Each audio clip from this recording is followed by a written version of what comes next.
Are we on? Are we on? Okay. Good evening, ladies and gentlemen.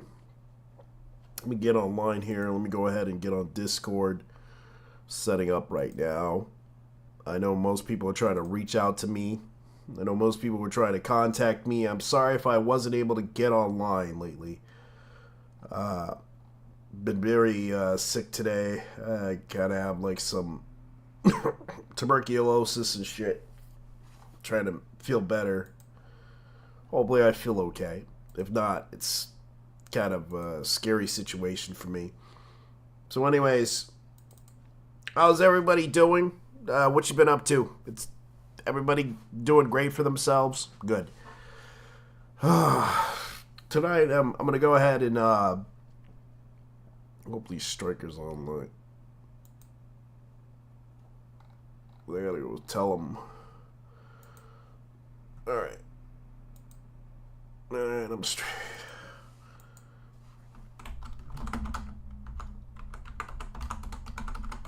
Alright, there we go. I'm just beginning the show. Lately I've been busy with a lot of stuff. A lot of people are talking about some animes and such. Lately, the whole situation I'm going to go ahead and talk about. This is kind of the thing that's been happening lately. And yeah, there's been some things that went on. Yeah, I managed to get like the Big O Blu-ray and Starfighter, the last Starfighter, which I wanted to get for a long time. Oh yeah, this is like the clip from Comic-Cat, which is kind of a Japanese event that they always held every year. And I thought it was kind of funny because there were some clips about that were showing up. And I thought it was kind of cool. They were playing Beyblade, which is just a spin-top game for world domination. Very popular game in Japan. It's based on the anime Beyblade, which kind of is funny that they decided to get the characters from Theron and just make it. And oh yeah, I might talk about Tactone or Tac One as he calls himself. I'm sorry if I mispronounced it in the first video. I apologize. It's just, I don't know him very well, and I know he's a part of OTK, but I haven't heard of him before. So keep in mind, I am sorry if I called him Tactone, because that's what I call them as. But yeah, there's some like funny pictures of him, which I found hilarious. So anyways, back to the show. There's been a lot of things going down lately that is kind of hilariously funny. Lately, people have been trying to contact me about some things that are going on. So, yeah, this is becoming a situation to where people are talking about this. Yes, this is a part of the Steak and Eggs podcast thing that he does with Emiru, which I thought was kind of funny because they went to an anime. I think this was from Anime Expo 2003, I believe. And he dressed up this way. And a lot of people were kind of like surprised that he would go off on himself. Like he basically got upset. So there's another thing that happened right now. Yes, I had to use the Disney thing. So a lot of people are making fun of it, and Stone Toss never change. It's kind of funny how they're trying to do Steamboat Willie, because right now it's in the public domain, and everyone's just making fun of it. So keep in mind, it's kind of funny how they're doing this. What else is there? God, I wish this would actually happen.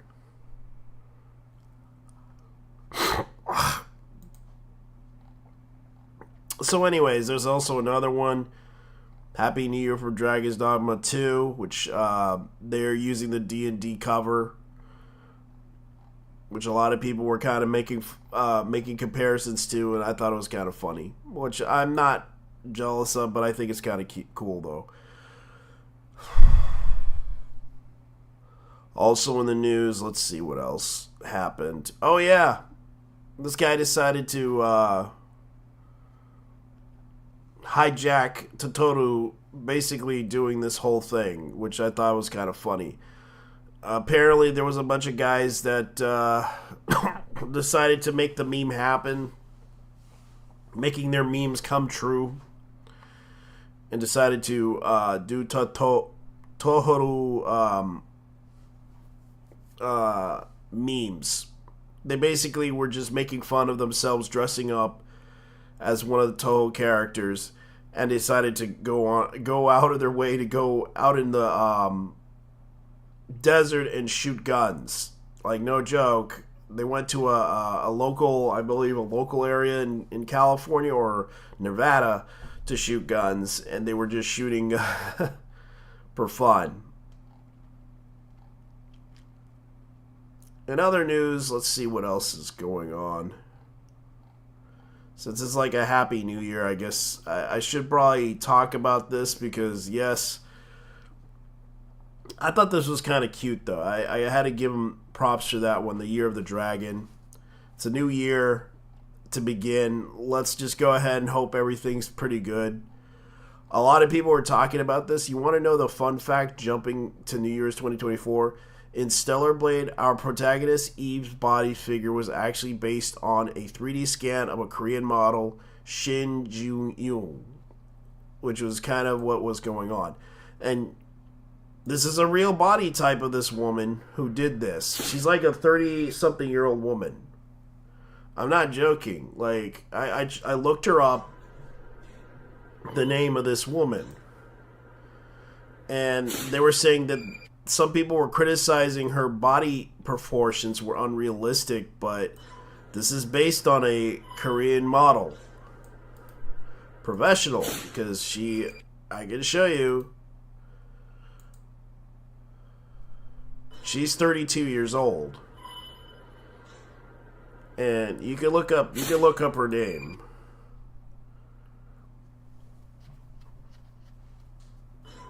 And yes,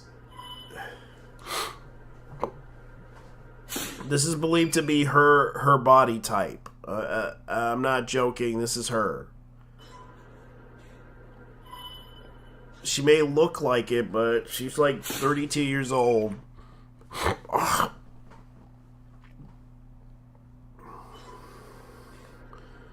And that's what's going on. Now, a lot of people are talking about this whole situation. Oh, yeah, speaking of which, there was a terrible situation at the Gonagi. Apparently, there was an earthquake that happened in Japan that started a fire within the area of Japan. I forgot which prefectural area it was, but I heard about this place. This was like the museum of manga and everything, where they show Gonagi and other places. And I felt bad that this happened because it was a museum dedicated to Gonagi. And it suddenly caught fire. And it doesn't just feature it features other mangas as well. And the Gonagi Museum actually, and let me look at this because this is an actual place. And I remember this was featured in an anime that I watched. I think it was Misaki-chan Wants to Hang Out, and they did an episode of this where they featured this, and this is in, let's see,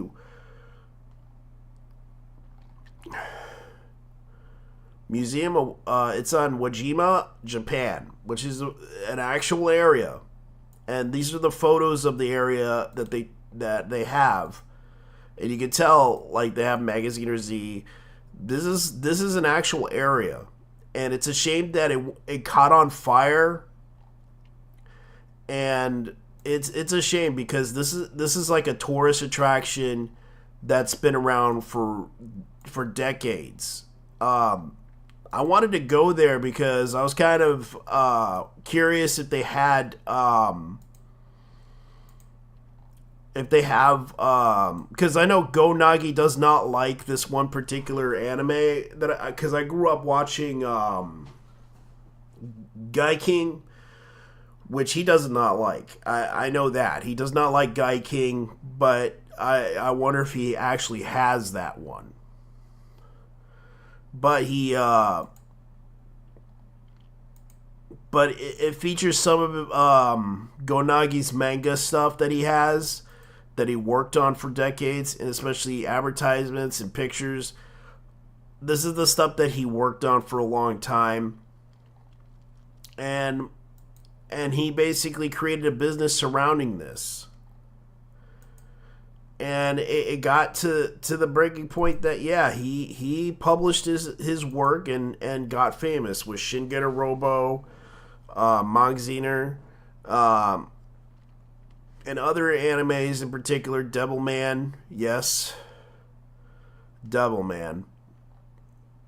And this is the pictures that people have shown, remembering what they have seen before. This is kind of a... and it's an area that's around Japan that for tourist attraction. And I wanted to see that place. I wanted to explore that place because it's a rarely nice area to go to seek out tourism. But it's a shame that this happened, that it turned into this. So yeah.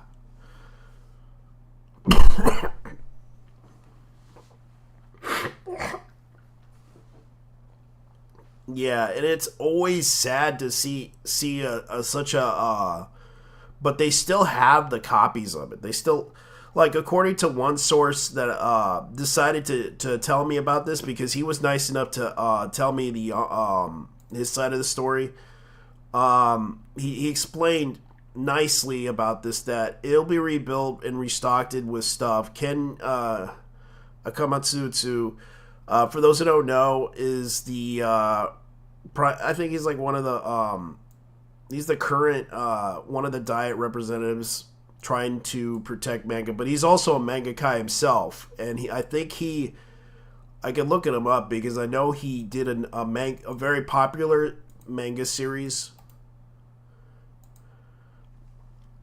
Let's see. He didn't do UQ.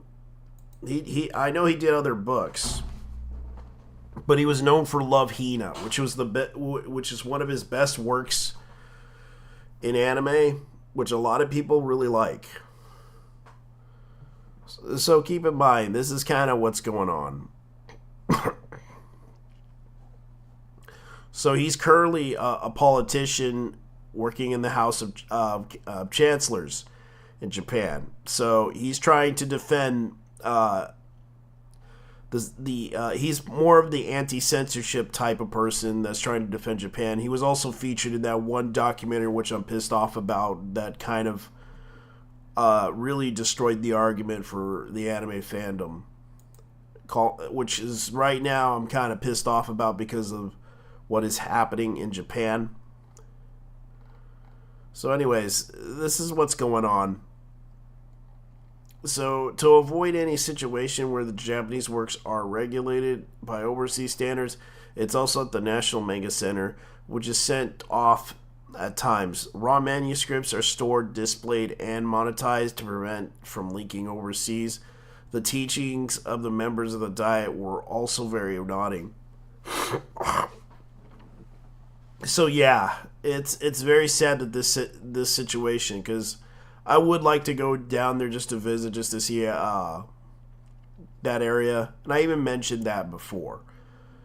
But it gutted seeing the damage done by Go Nagi Museum from the fire. So yeah, there was a fire that really hit in Wajima, Japan, and that earthquake really just destroyed that area. So yeah, this is kind of a boring situation. I apologize, ladies and gentlemen. I know I'm talking too much shit, but that's what's going on.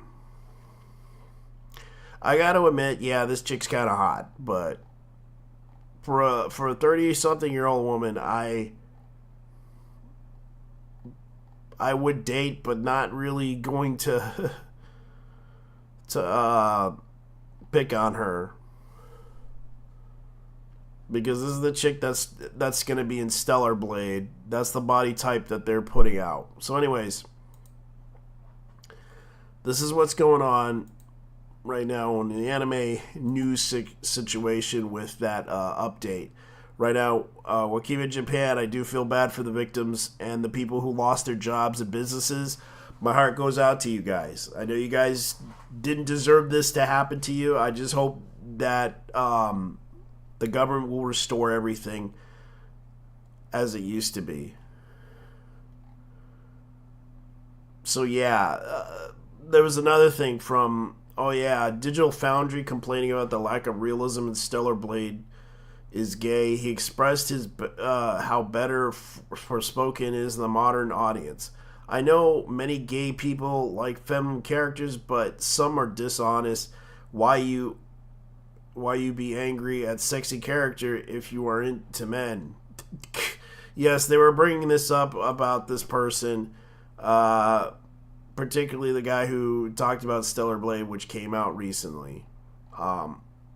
Stellar Blade isn't really, and it's coming out on PS5, which I know that's gonna be a thing that's happening. So keep in mind, I'm just saying. Look, I'm not gonna try to disrespect anyone on this one, but that's what's happening, as far as I know. So, so this year it's gonna be really interesting this year. So, not gonna expect it to be that way. It's just how it is. And this is what's going on. I'm kind of surprised by this because I used to remember watching this when I was a kid. Actually, not really a kid, but I did watch the 4Kids version. I really did like it, but the problem is I understand that they had to censor some stuff for that show. The Kinnikuman Mamoru, which is like the perfect arc, which is what they're referring to. It is becoming a new series. I know Pony Canyon has announced this, and they also announced some other projects that they're planning to put out, which is in their 5th anniversary teaser, which they're planning to release a new anime, which I thought was kind of cool though, and I might watch it. As far as I know there's another one that's coming out, Sound of Euphoria Season 3, which I know that some people might like. Let's see what else. Because Pony Canyon is... Oh, yes. The controversial anime. Change Soldier. Which the original name they kind of had to take out and change because it referred to slave soldier. So yeah, that's what's going on. And sadly, this is what's happening right now. So keep in mind, that's what's going on right now in the news. As far as I know, Pony Canyon has announced that. And yes, they're also doing another campaign where one person can get a lucky figure if you want to buy it from Pony Canyon. Repost if you want to, because they're giving away that too. Be sure to do that because it's already December. So happy birthday. But already passed, so oh well. Let's see if Tokyo Pop has anything announced it. Nothing but no licensed mangas yet. Stitch and the Samurai. Yeah, I did see that released in Walmart. So yeah, there's a lot of mangas that are coming out this year. Speaking of which, oh boy. Gonna have to look up some stuff for the anime news this time because this is becoming the NYC wins Japanese console.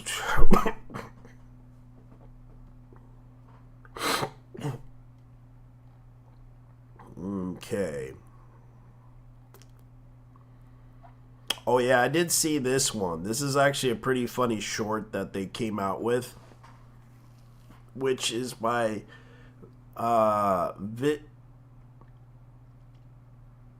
Village Studio, which for those who don't know, it's the Twitter of the account of One Punch Man and Ice Shield manga artist Yusuke Matarita.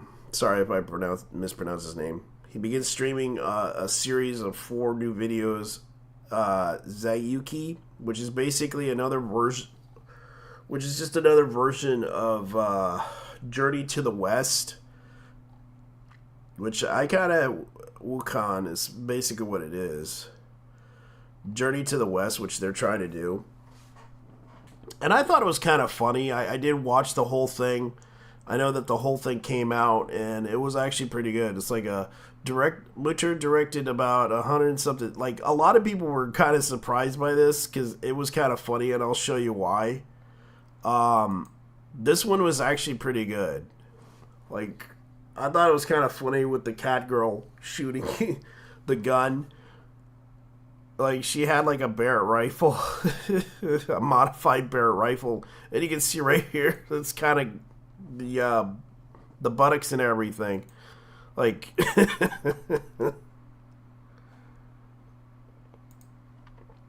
this anime is, even though it's like penciled and everything and flash animated, it looks okay. It's not like the best, but I would watch this just because I think it's kind of funny. As far as I know, that's what's going on. How's it going? Welcome to the show. I'm just talking about this because apparently the person who did One Punch Man and Ice Shield 21 is making a new series, and I think it's kind of cool. It's the new animated. He did like a new animated project for it. Thought it was okay. I think it probably makes some money for him. But as far as I know, that's what's going on. Anyways, let me go ahead and begin with the other thing that's happening.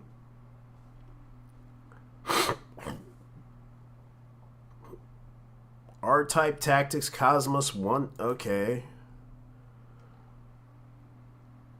I wonder how that is. So that's coming out in the West for PS5, PS4, Switch. Okay, cool.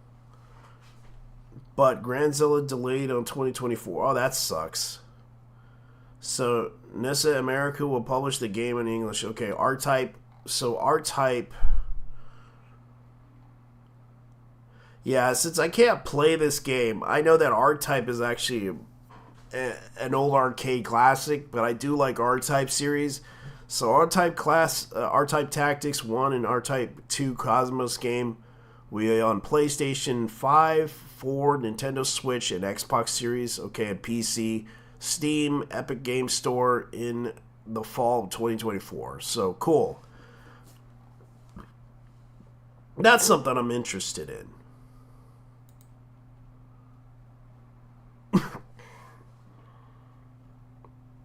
Oh yeah, this is also being launched, I believe. Koei Tecmo reveals Monday on the action RPG Fate Remnant is getting 3 DLCs. The first Records of Fragment Kensai Command Championship DLC coming in February. Wow. That's interesting. Might watch that. So you're getting several new DLCs, guys. 3 new DLCs for you if you play Fate Samurai Remnant.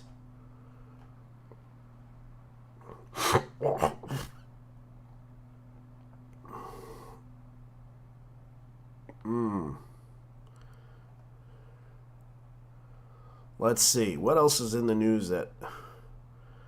Oh, yeah.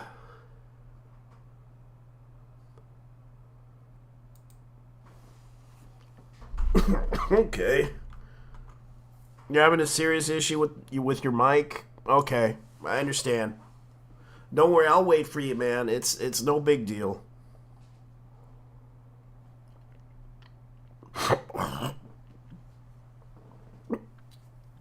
Comet Cat? Okay, Comet Market 103 draws 20,000 attendees across 2 days. Amazon Prime launches ads in January? Okay, cool. So they're bringing out the anime and shit.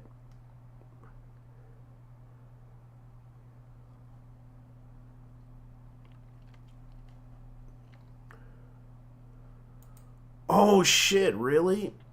Okay, Eat It and Deities only knows Peace Mega ends with Volume 9. Oh, that sucks.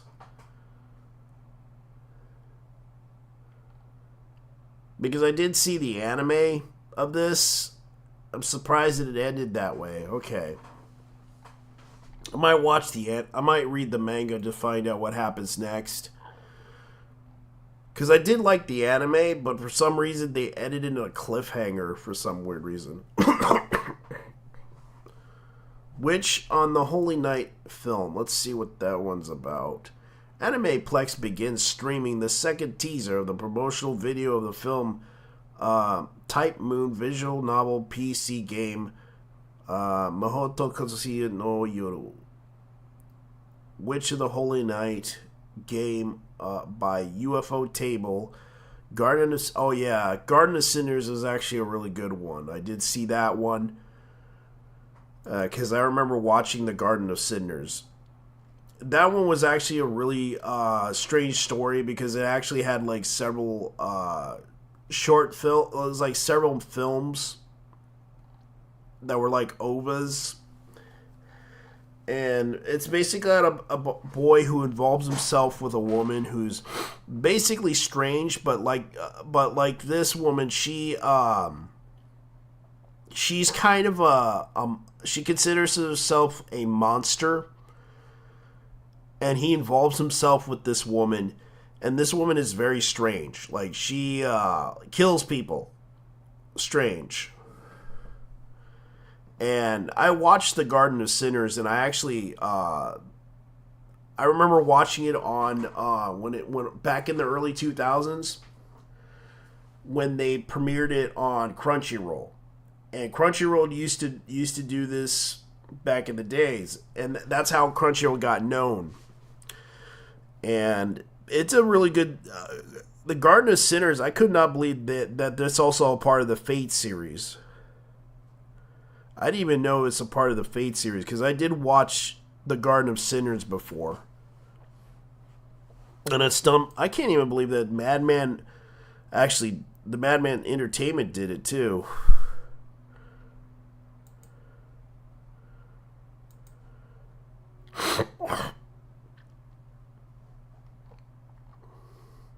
Yeah, because I remember watching this anime because this girl basically has a knife that kills undead monsters, like monster people who basically kill other people, and she has to kill them beforehand.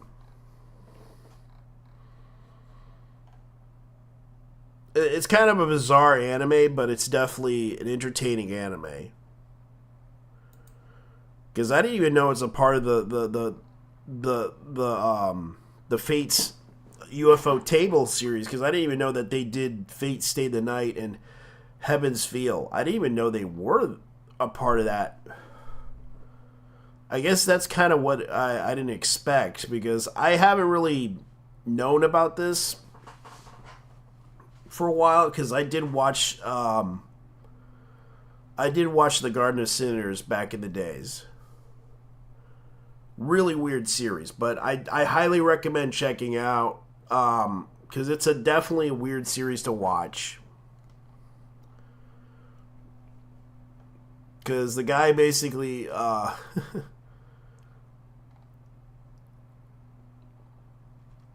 let's see here. The story noted, so this is going to be a new anime IP that they're going to bring out, so I might watch it. Witch of the Holy Night, which I might watch. But I can't show you guys the preview of it because YouTube will take down that video.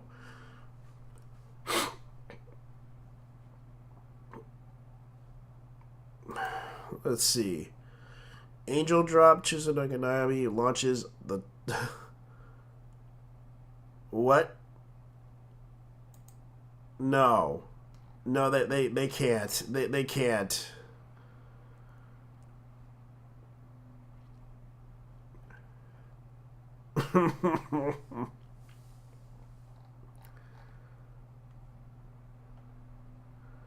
A new series, Elf Sensei no Toru wa Doku Desu Ka. Where is the elf teacher's Where is the elf teacher's toilet? In what the fuck?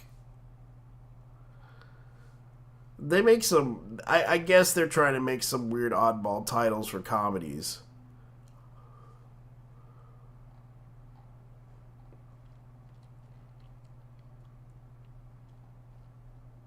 But that's as far as I know. That's kind of what's going on.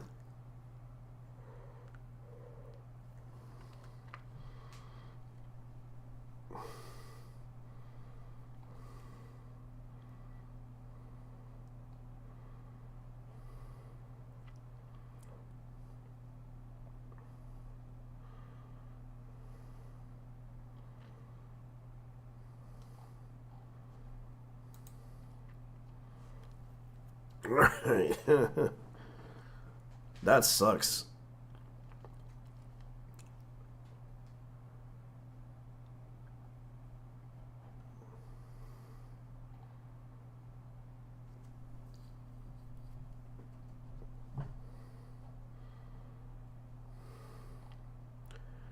Kingdom, the anime fifth series reveals the main promo of the new cast members. Great. What else is new?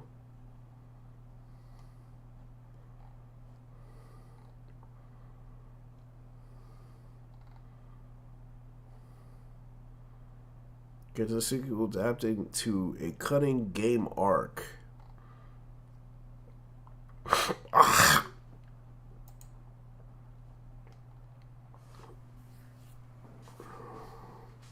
I heard about this one. This is kind of funny.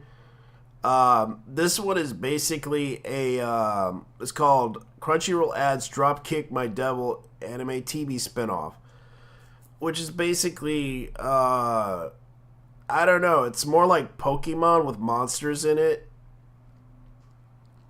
And I thought it was kind of ridiculous. But this was crowdfunded for a fourth season of anime. And I guess this is kind of what they would do. So I'm not really mad because I understand that they wanted to make Dropkick My Devil Dash premiered in August of 2020 with 11 episodes. Dropkick My Devil X third season premiered, which is kind of a very popular series for some reason. Let me see what I gotta look up the stuff they're trying to sell right now. And this is like, holy shit, okay, the complete OVA series. But it's going to be plus shipping and handling. I know that because they will do that with the whole $50 thing if you do it. If you go to their store. Because right now, I did go to... they're no longer... I know Right Stuff is no longer... Right Stuff Anime is no longer... because you can see right here, Right Stuff's no longer anymore. It's gone. But I'll probably buy that. I wish I had the money.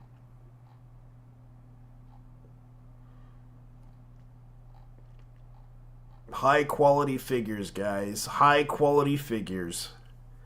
Overlord Season 2, which comes with a really good... Season 4, guys. Season 4. You wish you could get that for a lot of money. Comes with a booklet and a couple of things, and it looks like a wall scroll, but and a couple of cards. Oh yeah, these are like postcards. Yep. Probably would buy it, but unfortunately I'm not. Unfortunately I realize, oh, Crying Freeman, shit. Seriously?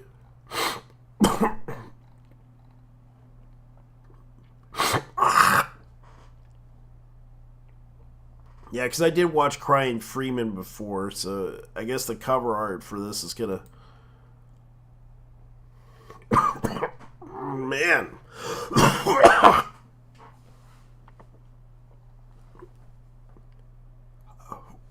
Oh, man. Digimon Adventures Season 1 in Japanese.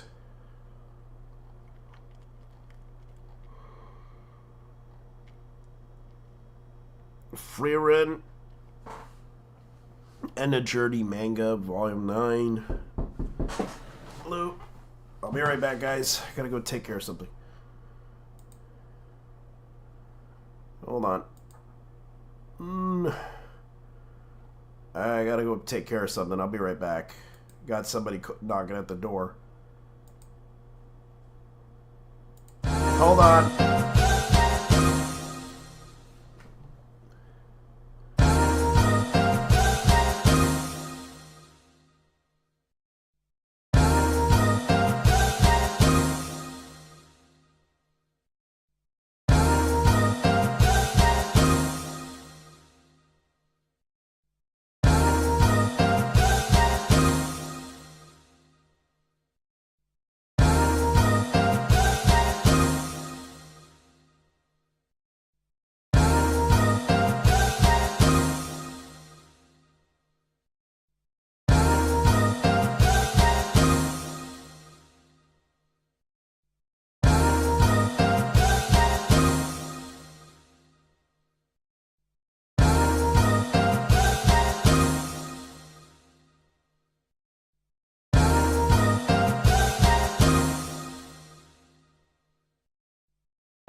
Alright, I'm back, guys. I'm sorry.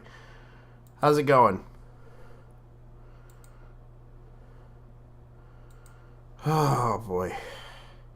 Had to take care of something in real life. A neighbor just called, knocked at the door, telling me about something, so I'm sorry if I haven't been able to tell you what's going on. So anyways, how's it going? As we left off, Oshinokyo in stock. Gunbuster.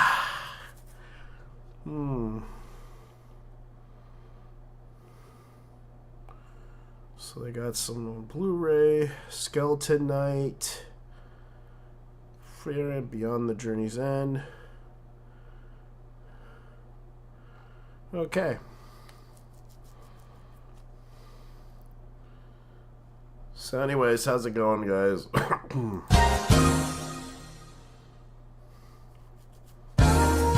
Yeah. I had to use that sound.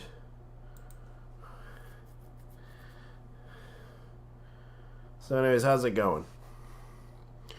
Anyways, that's what's happening right now. Jeez, what's going on? Why are they alerting me about this?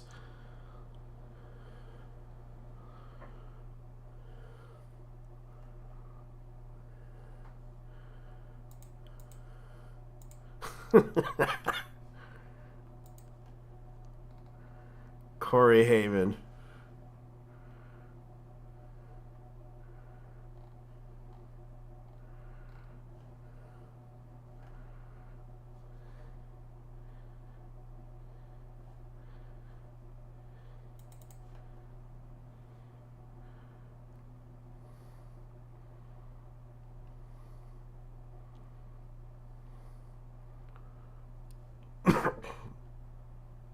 So, Asmon is learning how to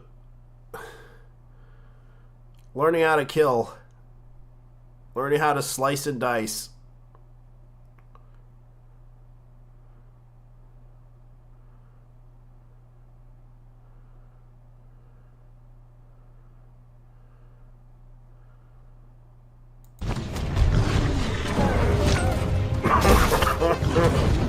In Monster Hunter. He's trying to hurt him.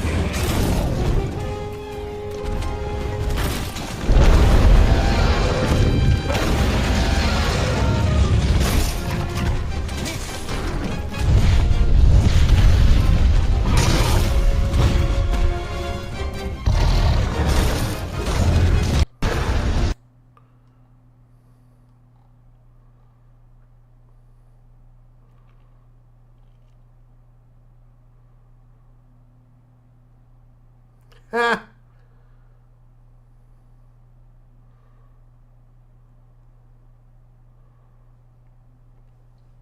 So A's decided to do with the Duo arcade thing. Well, that's cool.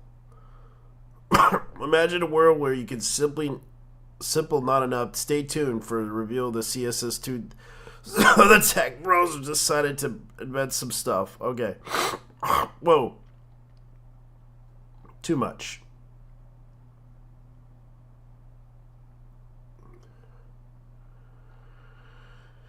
Alright. That's a good meme. I gotta give him props for that. That's a good meme. That's a good meme.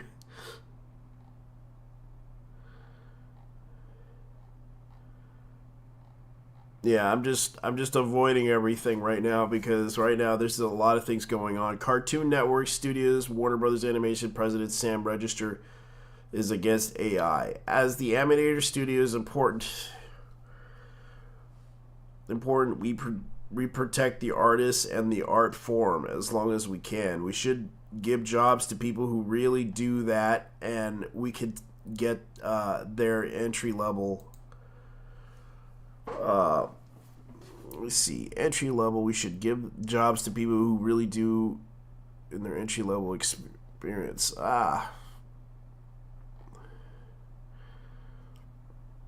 Human work, AI. Oh boy, they really are not happy with this whole situation. Oh no. No, yes, I gotta go ahead and talk about this situation with Go Nagi.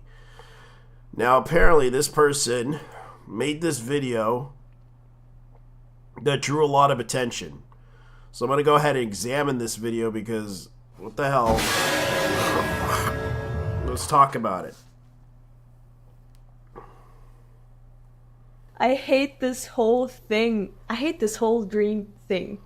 I hate this whole concept, this whole idea of them entering Casca's dreams and RPG like just collecting memory fragments. Where the fuck is the realism that used to be in Berserk? Seriously. I thought that Guts would kind of learn how to live with a handicapped woman, mental handicapped, of course, and learn how to maybe get her back to being a functioning human being with humanity and love and care. Not through magic and dreams.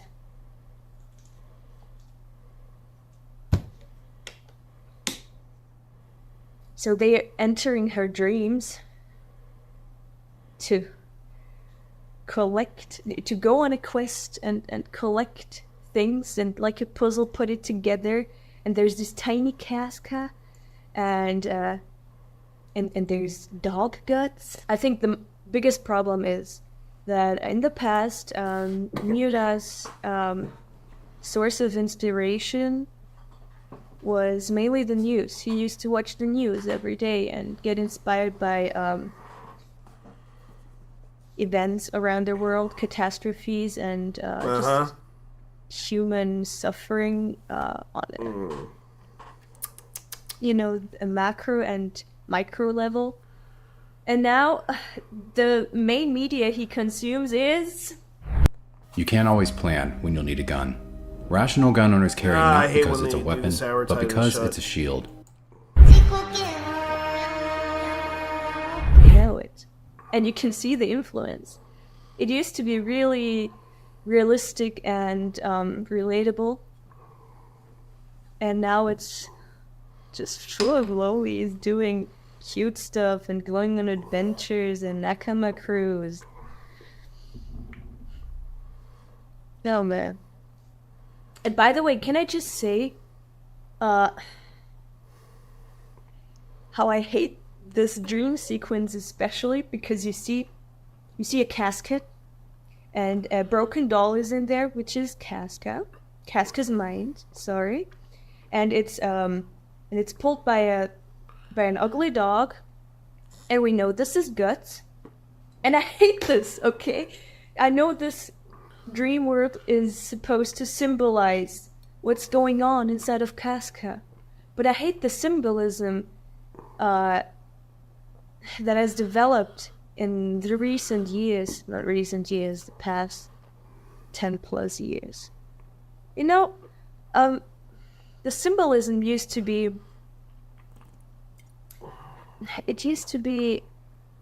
not really obvious. Miura used to show instead of tell. And now he's just shoving us the info into our faces like, oh, look, this is what's going on. And now there's no room for interpretation. Like, for example, just one example. I use that all the time. But symbolism in the Golden Age arc. Let's take this. You remember when Guts was about to assassinate Count Julius, and he saw Count Julius and his son Adonis training in the yard, and he was just looking at them, and he remembered his own father and his training when he was a young boy, and the look on his face. It's so subtle. It's there, and you know the relationship there is the relationship between Count Julius and his son. It's there to make a parallel between Guts and his father. And when he killed Adonis, he kind of killed himself and his future. It's really, it's hard-hitting, it's raw, it's... Yeah, I'm gonna go ahead and talk about this because this is kind of what I'm feeling at. I can understand her issue with this whole series and the fact that she feels like this series, but you have to understand this is a very dark series. It even with the symbolism and everything, it doesn't. You have to understand that even when you kind of understand that he kind of gravitates towards the the innocent childlike characters in but he also was an avid user of Gal games and such. Like the guy basically did that for a while because he was working his ass off for a long time, and a lot of it you could tell by the character of Guts. Like he was grinding and working all the time in his story. Like he walked, and everything that pushes him around, he tries to fight back against it because that's how Guts Gambino, for what I understand, was an abusive person. He had to teach Guts this valuable lesson that the world is a cruel place to live in, and you're going to have to live in it the way I have to teach you, because the way I'm going to teach you is by beating the crap out of you. And Guts took a lot of abuse from Gambino, and even though Gambino's dad was not his dad, he found him under a dead, dying woman who basically had a child on a stake. Okay, let's get that straight on that whole situation with the story, because you have to understand it's also horror as well, because it's a dark fantasy story with horror and also other stuff that happens. I get you didn't like that type of storyline, for what I understand. Why does Berserk suck? And I get that too. Like, the person is criticizing about Berserk, and I understand what this person is trying to say here, but I'm going to go ahead and continue and see what's going on. Relatable. And now it's obvious. It's obvious that the broken doll is representing Casca's broken mind, but guess what? We knew that Casca's mind was broken, so that's unnecessary. It's redundant. Yeah, but you're going to explain how she got, how she lost her mind. Can you explain what happened on that one? Last time I checked, she got her brains fucked by a demon. And that demon happened to be the one she considered her true savior. And she got fucked by that guy. Pretty obviously, she lost her mind after that. So, yeah, the Japanese, the hentai joke of, I'm going to lose my mind. Because you have to understand, Casca was cared about Griffin, and Griffin really chose to sell his soul in order to become a powerful being. He wanted to rule a kingdom, but instead he sold his soul to become a demon, and stepped over all his friends to do it. Killed all his friends except for one. Except for Casca and Guts. And it's sad that this happened. So keep in mind, this series was very scary. very dark for what it's worth. And some people don't get the interpretation of that series because it is a horror series. It is a scary series. And people tend to misinterpret it as, oh, this is family friendly. It's an anime. No, it's a scary horror series that's why they rated it M18, because it is a scary story, a scary series with adult content and very disturbing, things that happen surrounding that storyline. If you read the story, it's not for kids. But unfortunately, let's go ahead and continue on and listen to what she has to say more. It's stupid. We know that Guts is roughed up and has gotten really tired, and this is like as if he's playing a game or seeing what's normal in the anime and manga landscape right now, and instead of avoiding those tropes and cliches, he's incorporating them. When in the past he used to avoid all kinds of cliches and tropes. And I'm not saying cliches and tropes are bad inherently. They're not. They can be done really well. But not in Berserk, because it doesn't fit the story anymore, because it has started so differently, so vastly differently. And now he's doing what other people have already done. As I said, I like symbolism when it's used like this. You have something concrete to represent something abstract. Like, for example, you have Count Julius. He's something concrete, something material, and he's used to represent something abstract. Gets his feelings for his father. And now you have something abstract representing something abstract? What? It's dumb. It's like, shove it in your face, like, oh, look, Casca is broken, how am I gonna show it? Not with Casca being actually broken, which we have seen in a lot of chapters. No, I'm gonna show it by using a broken doll, as if you didn't know that it was that Casca was broken already. Why?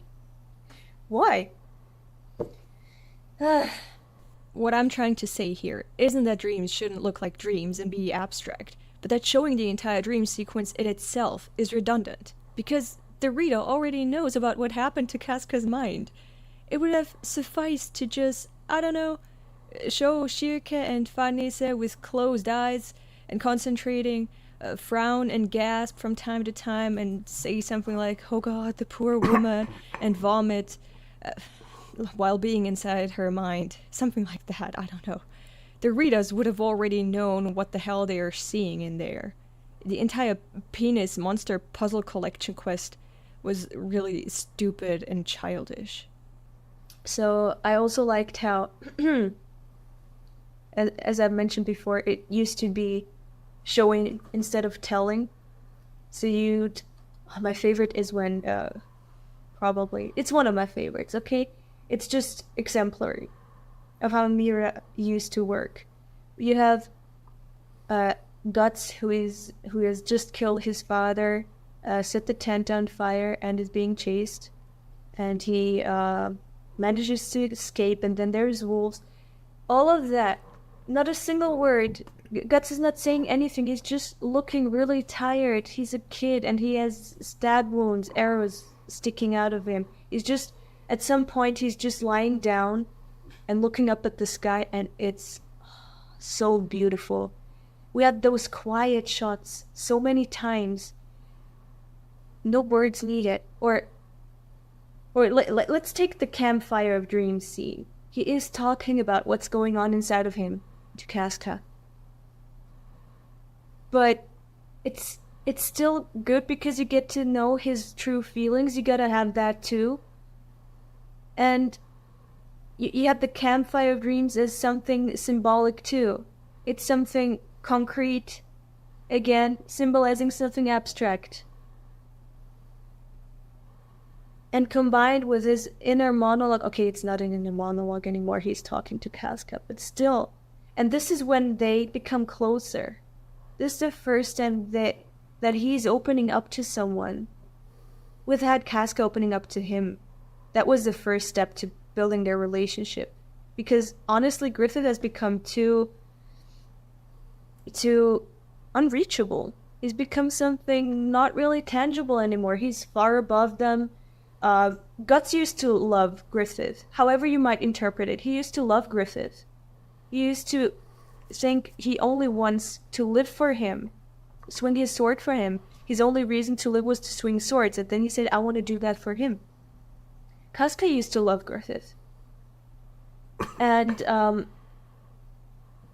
then, because he's just too busy playing up there, far away from them, they grow closer to each other because they're on the same level.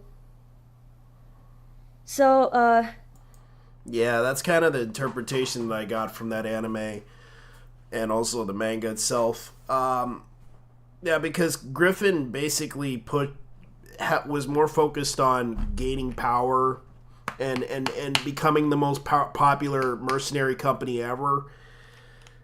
That's what it was. His main focus is becoming a king. That was his main focus on what he wanted to become. As he wanted to rule, he wanted to become the ruler instead of becoming the peasant, because he was sick and tired of living the reality of a peasant. That's what he was. Instead of, he actually did something. He basically started out wanting to run a mercenary company for himself. Didn't know shit about fighting, but became so good at it, and ruled and became very powerful. So, and then of course later on he sold his soul, receiving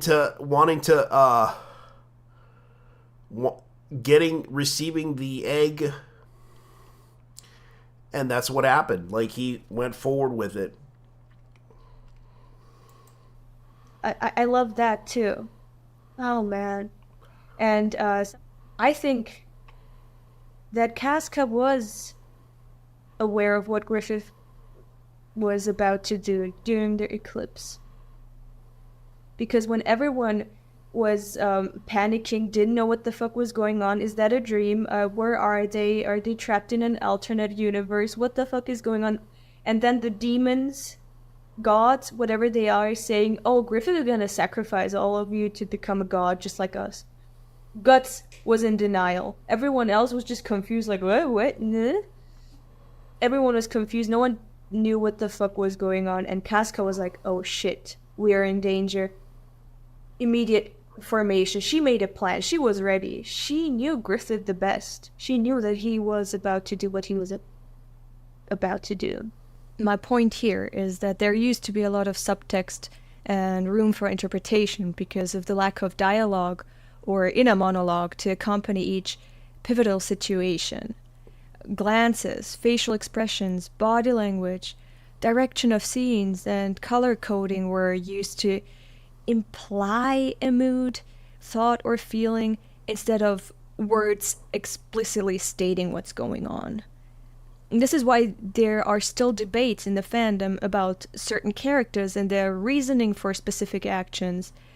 And this actually mimics human communication in daily life perfectly, because sometimes facts aren't given to you clearly and straight away, but are obscured or subconsciously delivered. This is what I mean when I say raw to describe the storytelling in parts of Berserk. And this choice in conveying plot points gets abandoned later on. And coincidentally, the more lowlies show up and the more watered down the grittiness and realism becomes. I suspect Miura went for more simplicity and less graphic imagery or themes to cater to a broader and less pensive audience that seeks out mindless entertainment more than complexity, reflecting his own change of attitude towards recreational consumption of media. If you remember that he consumes more Idolmaster now, or Akamatsu Ken's works. Just pure lolicon degeneracy. I didn't like how the story, ever since the Golden Age arc, has shifted to so many side arcs, like filler arcs. Oh man, I'm sorry. I was reading it, and all the time I was thinking, okay, great. When are we gonna get back to Guts chasing Griffith? Or it doesn't even need to change him; he just needs to deal with it. I need the dynamics between those characters because they matter. And then when what was the first filler arc where I felt really disconnected? Man. That sucks. Wasn't it already their Lost Children arc? Yes. What was that for? what was the point? Seriously, what was the point? Oh no. Okay, good. That was the point. The Sea God arc was. You have to understand, like, he was just trying to keep the story longer enough to keep it going. That was the whole point of it. Like, every story that he wrote, every story he created, you have to understand how many pages of books did he had to use to keep it wasting away, as you would believe. Like, it's kind of like how Dragon Ball Z was. If you understood the original Dragon Ball Z, it basically had a long period of storytelling where it just basically kept going and going. Telling a story to waste your time. That's basically the whole point of a manga. Is to kill time. Like, some people read those mangas to kill time. It's the same as when they play video games. Best thing. Hey, how's it going? Holy shit, I'm terrible. Yeah. It's good. I can hear you. And right now I'm pretty sick, so expect let me say it like this. Yeah. A moment of silence for my blue snowball. Aw. That sucks, man. Yeah. So here's what happened. What? You know that part where you plug the USB cable into it? Yeah. It snapped off. Ooh. Yeah, I can relate to that because I've seen that happen before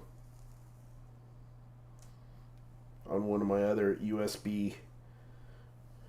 Yeah, and that is something I did not want to start the year with. Understandable, man. It's like shit like that happens.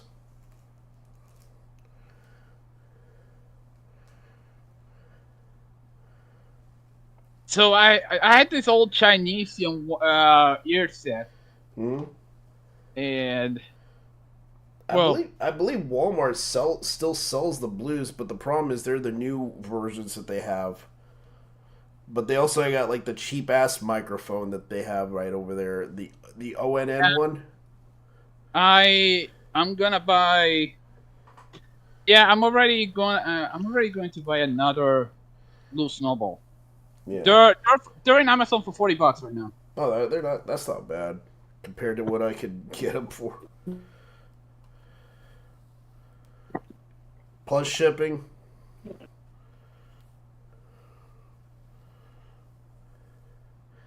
Yeah, this chick is talking about her, like, she's making some reasonable criticisms, but there's some things I kind of, this is some girl called Some European Chick talking about Berserk. And I'm kind of like wondering what the hell, because a lot of people were talking about her on social media. Am I good? Yeah, a lot of people are talking about this. According to this guy, watch this video. It talks about every argument about Berserk, from a rampant sexualization to poor handling of its characters, unnecessary feminization, and sexual assault, problematic nature of Miura. Tell me this bloody thing isn't syncing up. Hold on.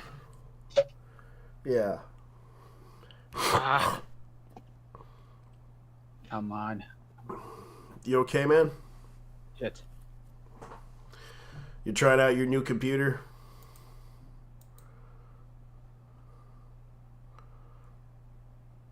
Alright, let me go ahead and... Keep going. Yeah, so apparently there's a situation to where people are, like, talking about bringing up the crap about Berserk, and I'm just like... You know, it's a dark fantasy. It's supposed to be dark fantasy, yet they continuously bitch and complain about it, and it's like, it's a horror / dark fantasy. Why the heck are you going to complain about that?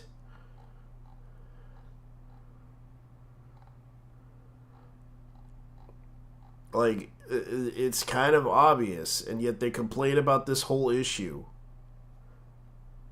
Mira.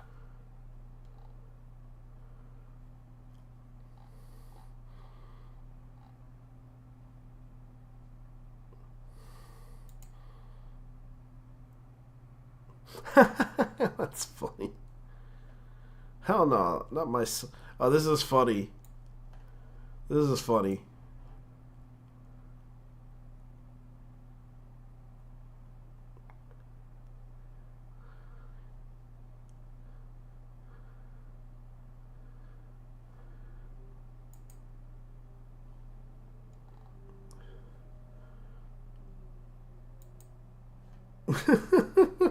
This is funny.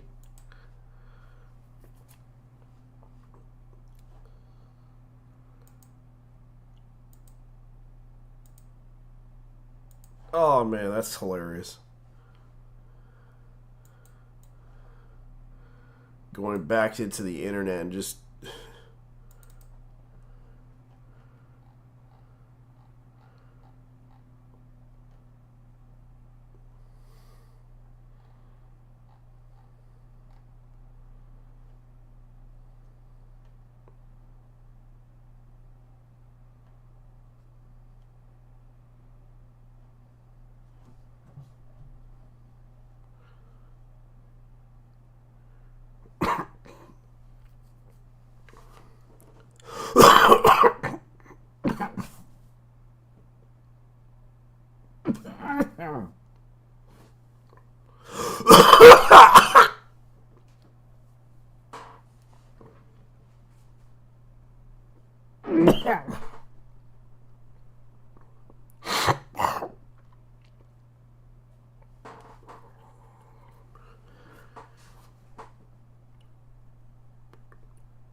Alright, so I'm just looking at this whole situation. Now... Let me guess. Hmm? You got the flu. Nah, I got bronchitis. Oh, that's worse. Yeah, but I could cure that. It's just Dude. the air. Dude, it's been going on a little too frequently during the seasons. Yeah. Because I had it too. You had it too? I had it. My stepdad is still popping like the dude smoked at least 6 packs a day. Jesus. Yeah, I've been getting it, and it's like it's something in the air. It's something in the... Go ahead. It's also the climate change. Climate change, yeah. You know what's actually fucked up? I just got the pop filter for the damn thing, and it breaks on me today. Jesus.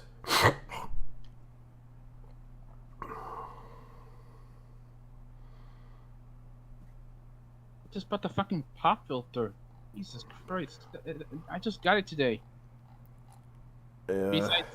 Besides the PSU. Well, that's interesting.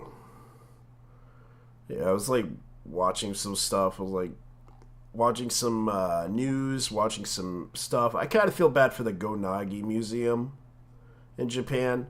People were talking about that. What happened to the? Let me guess. They're closing it down. What happened was the earthquake caused a really big fire in the area.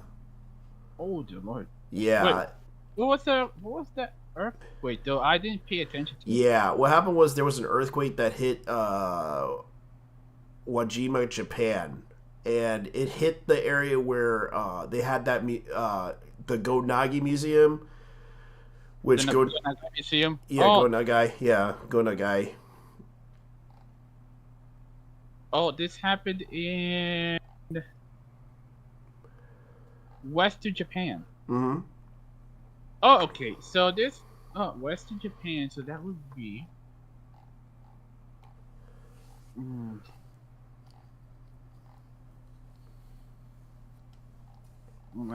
Nagano, near Nagano.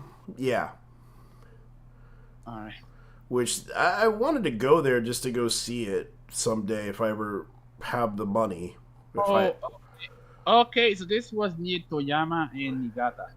Yeah.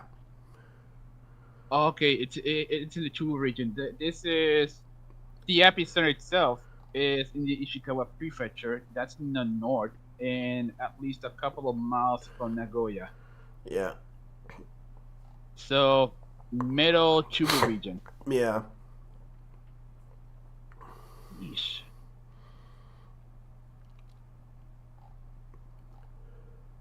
So. And that's why most people are kind of surprised and shocked about what happened because that music got burnt down. But luckily, from what I understand, the news, they are planning to reinstate it back to what it used to be, considering that whole, to avoid the situation where Japanese works are regulated by overseas standards. At the National Manga, which is sent off this time, raw manuscripts stored, displayed, and monetized to prevent them from linking to overseas. The teachers of the members of the Diet were able to were nodding, so they might rebuild that museum. Man. Yeah. This is off topic, but it's hard to believe that this fucking mic is now $40 on Amazon for now. Because I bought it in January 2020, and I am not joking here. $60. Well, I do have the Prime membership for now, so. And you can stream some movies and such. Yes. Well, I have that free trial. So yeah, that's kind of how it is. And then they charge you like $20 or more if you want to get, because you heard about their news thing. They'll add $3 if you pay $3 or more. They'll remove the advertisements. Man, I was just dealing with a bunch of shit as well. For example, the oh no, I'm not buying anything Logitech again. Fuck that. Yeah, I can understand. Bad experience.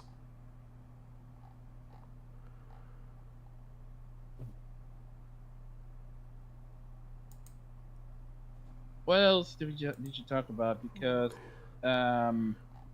yeah, you know what this? You know what we're gonna be reviewing this January? Yeah. Battle Angel Alita, the OVA.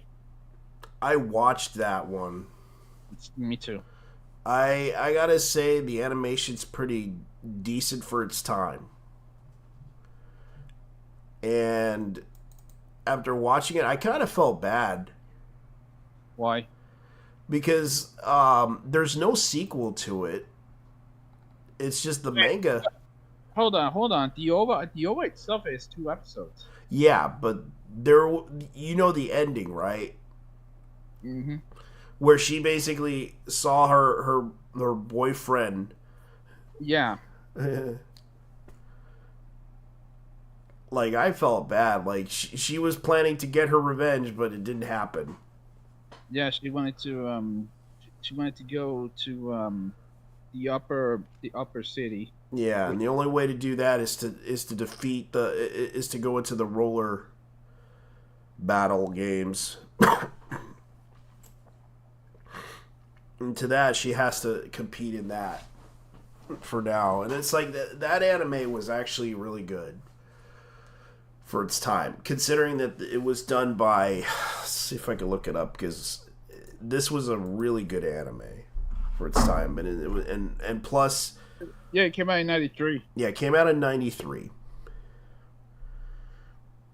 So well over 30 years old. Well, not really 30. Well over 30 years old. Yeah. Oh yeah, it is 30 years old. Holy shit. Yeah, it's a very old Battle Angel, like. Yeah, Gum Battle Angel Alita. Yeah. I know one of the guys is gonna be calling Professor Edo as Idol. I know because the movie kind of did that. Really, they actually call him Idol. Yeah.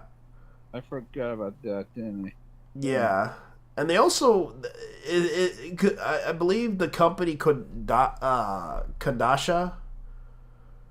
owns the rights to that thing.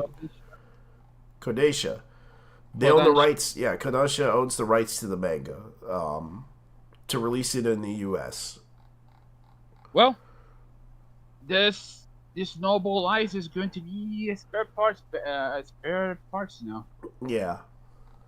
But it's like 9. They only have like 9 volumes of that thing.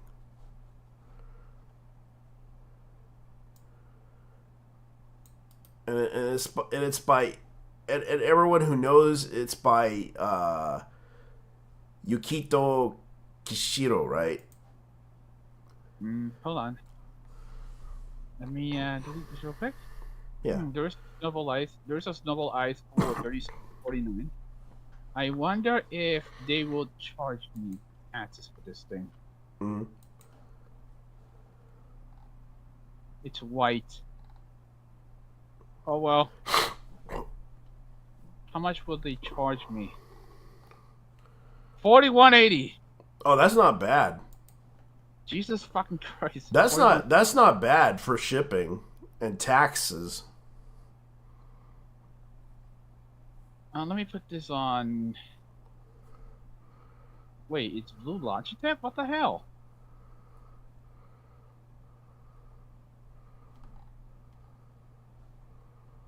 Let's see. What books did he do? Blue Yeti is 61. And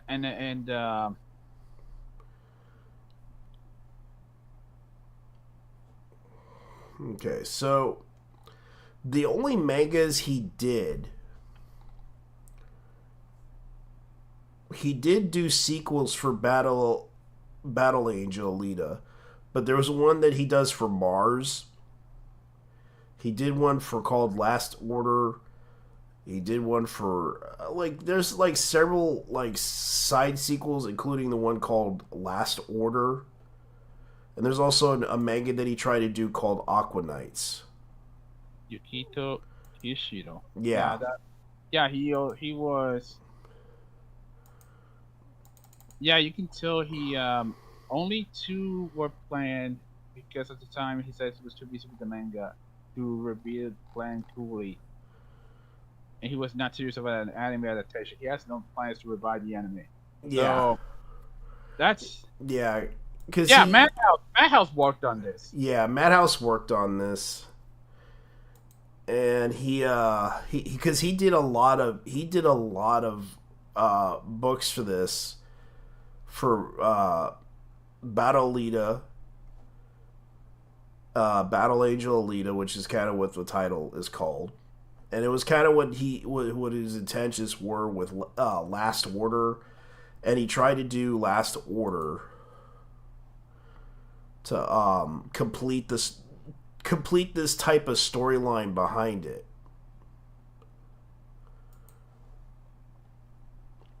Because I know Last Order was his last because they were basically side stories, I believe, for Battle Alita. Because these are like the lost tales of Battle Alita, I believe, right? Hold on.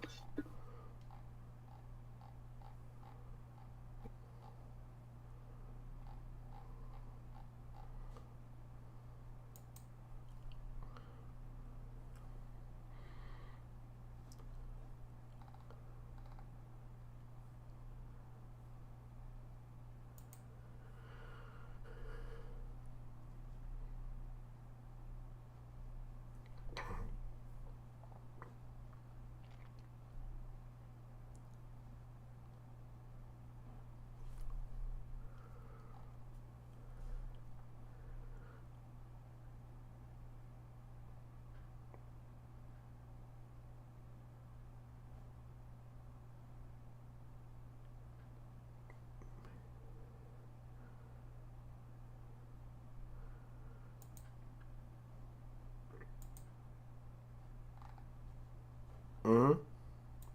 Still looking?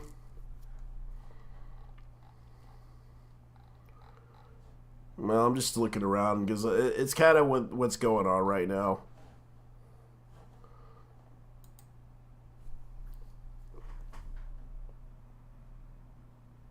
Okay. Oh, great. Another hater of Berserk saying they hate... Yeah, we were talking about her. I apologize. Yeah, but he wanted to talk about talk about that one thing that was going on. I'm sorry if I haven't been able to reply fast enough because I was just busy with a lot of things. So yeah, we're talking about her. But he wanted to talk about Battle Alita because they're gonna his other podcast that he goes to are gonna talk about it. There's a lot of pointless arcs. A lot of...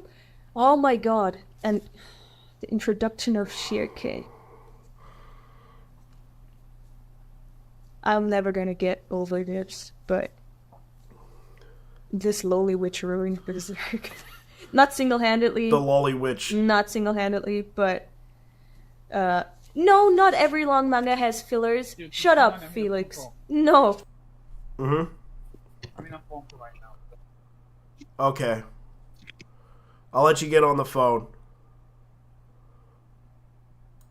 That is not true.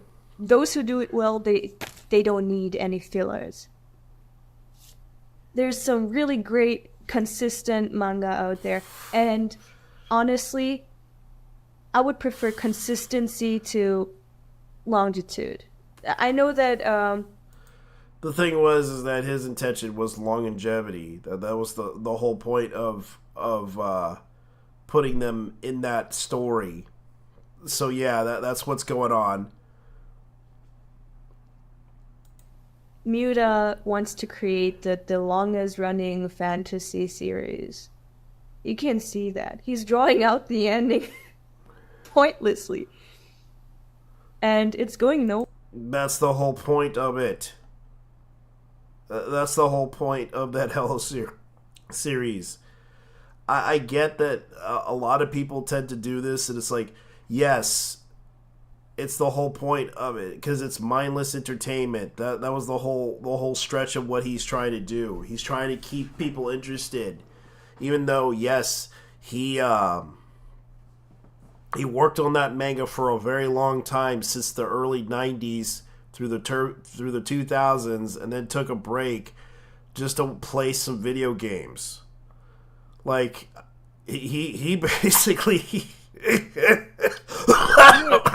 Yeah, Berserk is proof that you can't have shit regarding with these people. You can't have shit.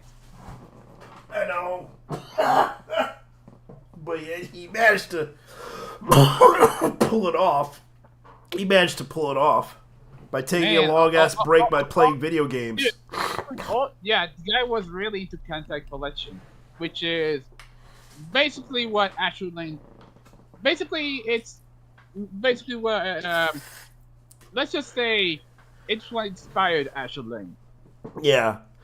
And it's like, I get that people make like some harsh criticisms against certain animes, but this lady is like making like, she kind of talks about her issue with Berserk.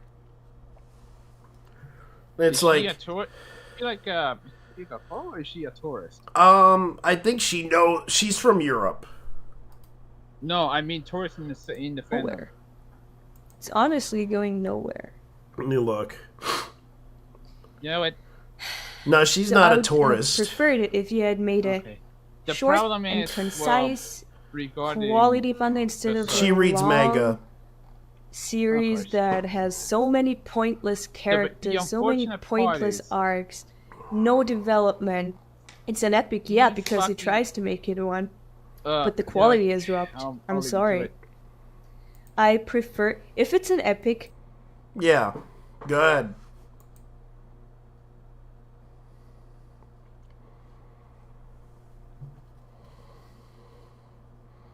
Yeah, because I'm just like looking at this going like, what the hell is this chick thinking? Like she, because you could tell like all her videos talk about, you know, the manga and everything. The channel membership Patreon, and her Patreon was called "Welcome to My Sex Dungeon."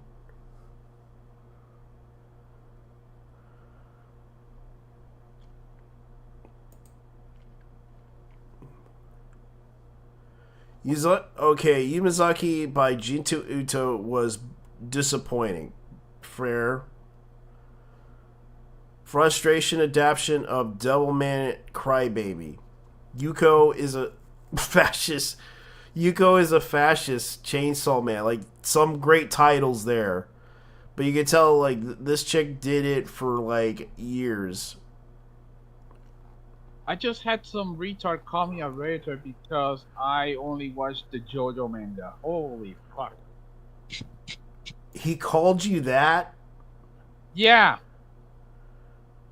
Because I told him I wasn't into it, but I wasn't into it at first. This was a couple of years ago, like damn. Yeah. Like 10 years ago, actually. Oh, 10 years ago? You read the manga? No, I watched the series, but I couldn't read the manga because the truth is, I don't have much patience to read manga. Now, fair enough. I can understand. Like, people don't have patience to read a book. I can read a magazine just fine. The problem is, it just has to be interesting to read. And not put you to sleep, right? Well, the other problem is I cannot really read it. Like, I'm trying to read it left to right. Mm-hmm. What's it? Right to left. Hold up. Yeah. But even then,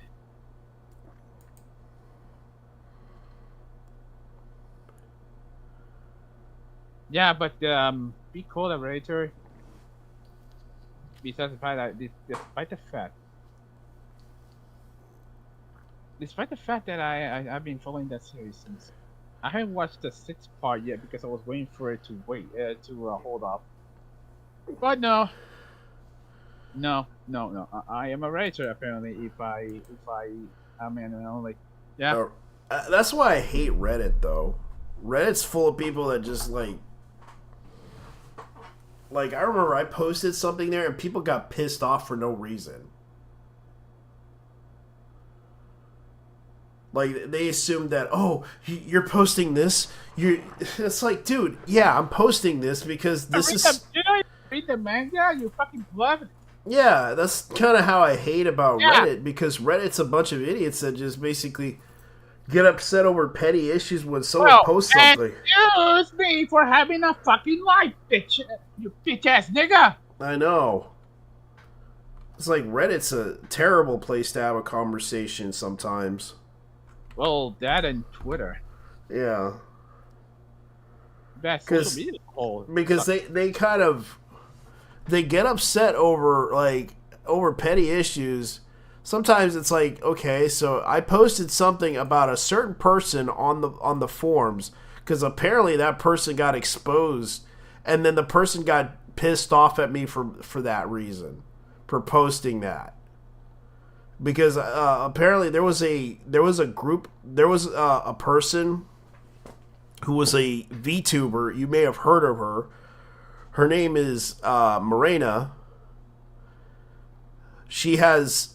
It turns out she's a degenerate. Oh yeah, I know who that is, and let's just say I hate her. Yeah, she's the same person. Let's just say I hate her for the fact that she ruined it for the rest of people. Yeah, she's a YouTuber and a hypocrite. Yeah. Yeah, she kind of ruined the whole situation with Twitch. And a lot of people are upset with her and bringing up dark shit about her, which turned out to be really dark shit. Like, I heard one story about a VTuber who ran like some COVID parties that were like on VR chat, and they always ran events to have a party and talk to people. But what happened was Morena kind of having a high charisma, she kind of charmed a lot of people to stay out of her parties. And what happened was so creepy and sad that she decided to the girl decided to disappear and went to a VTubing company, and the girl in question was named Megumi, and she freaked out when she overheard the Morena's when she was talking to her friends about this girl, and she said, I'm glad we ruined her parties, and they were like joking about that when she was this other VTuber. And then I found out in this story that this VTuber had a private chat with her, and guess what happened? You won't believe what happened. She talked to her, and they had a conversation. Everything was fine until she heard a vibrator in the background. Yeah, Marina was using a vibrator. Yeah, that was the whole peak of awkwardness from this because like one person said, because this was on a VTuber that did this. Like, I'm not joking. And they downvoted that video. And you know what the person's excuse was? What? It was we're not your army. Like, dude, I don't care. I'm not trying to, attack people, but it's like people get so upset for petty issues when posting something.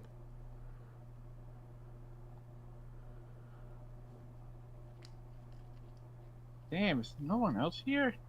Yeah, it's not much of a... People don't show up. I know he decided to leave because we kind of didn't talk. Oh, speaking of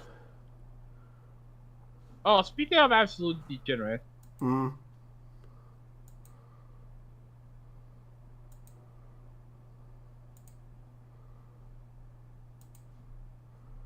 Can we talk about the absolute retard that is Jamie Markey right now?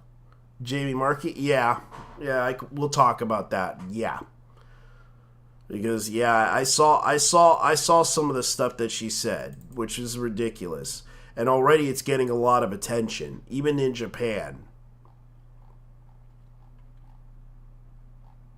So yeah, this is what's going on right now. Jamie Markey talked about this situation, and I think I have her video somewhere. I gotta look for it because I have it on my...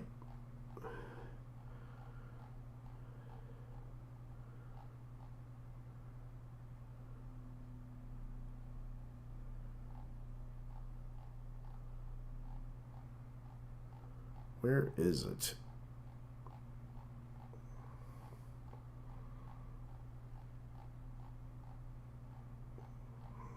Oh, here it is. Well, I'm kind of scared to ask this question now because I don't want to bring down the room.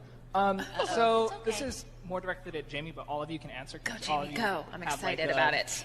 I'm ready to bring down the room. Let's do it. We need a spotlight. So Funimation has come under, let's call it, criticism for how they choose to adapt their scripts for like a couple unnecessary of shows. hate. Yeah, got it. Yeah, and a lot of that I feel is directed at you unfairly. Thank you. So how would you like to respond to that kind of criticism? To the criticism, like, I have a vagina, deal with it. Like, it's, honestly, that's the truth. I am a woman. I am a funny woman. We are all talented, funny, powerful women. We are out here. It's going to happen. Deal with it. I'm sorry you're not getting laid. It's not about you. Move on. That's my reaction. All right. There were a lot of Just how very it is. angry Reddit comments that winter. Yeah, so it led to that whole situation where people are upset with Jamie Marchi. So I played the clip. Hello? Hello? We lost him, guys. We lost him. Rest in peace. Yeah, so a lot of people are kind of upset with Jamie Marchi, but it got a lot of attention within Japan, and it is getting to that point where people are kind of upset about. So to explain that whole situation, I will show you the issue. Hold on. I was testing the bloody thing. Okay. Yeah, I can hear you just fine.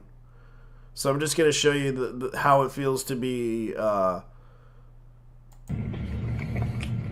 Okay, first things first. Do you really have to tell him that he didn't get laid? Like, that was supposed to be a valid argument. You fucking bitch. Second of all, you really decided you were going to answer, but like the condescending bitch that you are. Jamie Marchi, do me a favor. Tie a rope around your fucking neck. Throw yourself off a fucking bridge. And if someone else is near you, cut the fucking rope. I'm just gonna say this right now. I already said this. It's gonna really hurt her career. Why people hate localizers as a whole. Yeah, and that's the thing. Like, thanks to her, it's causing people to hate localizers, and most people are calling them vocalizers. The thing is, it's not. It's very accurate. Yeah, localizers very accurate depiction of this. Yeah, and the thing is, it's like they're trying to, like, I get that there's a lot of people upset about this, and I already tried to warn them about this, but they just keep, feeding into the whole anger in the space that they're at, and they just keep coming with more, stupid ass takes that they think they can get away with. That was one of the most retarded takes I've ever seen. That was one of the most retarded takes I've ever heard. I know, and it's like fucking Jamie Marchi decided to go with same NPC insults, like calling someone an incel. Yeah, and that's the problem. Suddenly, someone's value is on how many. What is your body count, bitch? Holy shit! Yeah, unless you count Vic Mignogna, that's something that we need to talk about. Oh no, she's gotta be one of the biggest stats in Funimation. Yeah, I was just watching the latest Resistance video in the bathroom. Yeah, I was on the street when I was watching that, and all I said was in the mirror, I hate Jamie Marchi. I really do. I hate this bitch. I know, and right now she's killing her career with this bullshit. I hate her fucking career. I hate Funimation. I fucking hate Crunchyroll for this bitch. I fucking hate these motherfuckers as a whole. I know, and right now you're not the only one because it's bringing a lot of attention. It's bringing a lot of attention in Japan. I sincerely hope that her career goes down the fucking shitter. Because let's be honest here, you can't have Funimation without fucking it up. Yeah, but here's another one that happened. Twitter user cries about niche gamer article over bad localization. Yeah, so I don't know what this game came from, but this was like the translation that they had. Is curry made by me or a Japanese, not an Indian, authentic? I can even call this curry, or is it just cultural appropriation? Which is the image right here. I don't know which video game this is from. Dude, if I have to learn Japanese out of spite, I fucking will. Yeah, but the thing is, here's the other situation that happened. Okay, I gotta love how the examples used to engage in the same old bullshit is not being able to romance 11-year-old girl. Wait. Hold on. Big question. Did this person? Oh, of course it was Fire Emblem. Yeah. Of course it was in Fire Emblem. That one place where one of the localists left 4 entire areas completely blank in the English version. Yeah, so there's some people that are upset, like niche gamers bringing up the attention of how much they're getting attacked for this. Me before reading. Wow, I hope they address the famously slanted dialogue in Kingdom Hearts and completely ruin multiple relationship dynamics. Me after reading. Oh look, they arranged some dialogue to cut out the inappropriate references to literal slavery. Okay, first thing and foremost, India is not the only country that consumes curry. I know. Japan eats curry. China eats curry. Yeah. Korea. Pretty much all of Asia. England. Hell, tikka masala. That's a British invention by British Indians. Oh, but no, we gotta eat we can't eat food with seasoning because that's cultural appropriation. Yeah, that's like me telling you, you motherfuckers, oh, no, don't eat Puerto Rican food because that would be cultural appropriation. Dude, if you gotta be like eating lechon and all that shit, hell, I'll fucking treat you. That's cultural appreciation, not a cultural appropriation. Look, at this point, yeah. So niche gamers getting attacked by people. At this point, my patience is going thin. I know, and I feel bad for niche gamer because even though they went through a scandal a while back, and they were getting like shitted on by the whole community because of their whole. They got exposed because of the whole. It was the their advertisement thing. They because apparently one of the journalists wanted to post something there, but got blocked out from it by the editors because apparently they got upset because they were going to expose something that happened, but apparently the editors were like, no, we're gonna post the normal news that they copied off of another website, which was what would you call it? Genitsu, which was what it was called. And you can see these people were literally attacking the whole situation. Man, when a localizer isn't a word or word, this is kind of stupid. You could tell that these are just people that are just botting.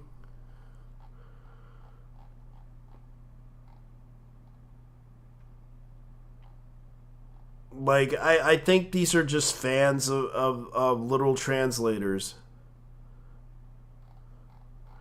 getting upset over petty issues. It's like, it's funny.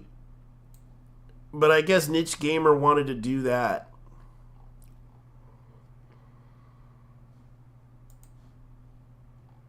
Man. Let me see. Let me see this rack. Then you have the other. Then you have the other thing. Jenny Marks is saying, "I can't speak Japanese, so I had to rewrite the whole thing." Yeah. You know what this reminds me of? Yeah, the entirety of the localization for Skies of Arcadia for the Dreamcast. Yeah. They had to, which is kind of weird though. No. Dude, the fact this fucking asshole who was localizing the bloody game in the English dub was out there saying that the dialogue was horrible. Yeah, there was a lot of evidence. You remember the whole situation with the prison school dub? Oh yeah. Yeah, I brought that up. I recalled the prison school dub was another one that happened. Let me go ahead and get the prison school dub. Oh yeah, the part about Gamergate. Yeah, they dubbed that into the situation. You may recall the that incident, and a lot of people kind of talked about that incident because it was what brought they had to bring in the anime controversy over this, and it turned into a really bad situation. It was the third. Yeah, and it was called out. Because stuck-up chicks. So what exactly are you doing here at the arcade? I thought all of the boys were supposed to be stuck in the school's prison. But I was asked to run a couple errands, not that it's any of your business. Whoa, pump the brakes, Arthur Fonzarelli. Have you got a stick up your ass? Or are you one of those dumbass Gamergate creep shows? For quote-unquote, You're really, brownie points. Yeah. With the Yeah, and that's like that wasn't like the first incident that happened with the anime dubs. Like you said 4Kids, you didn't like the 4Kids dubs. You didn't like you told me that one. Oh yeah, especially One Piece. Yeah, 4Kids absolutely ruined One Piece for me. In Funimation, they came a little too late when it came to showing the dub for One Piece in Adult Swim.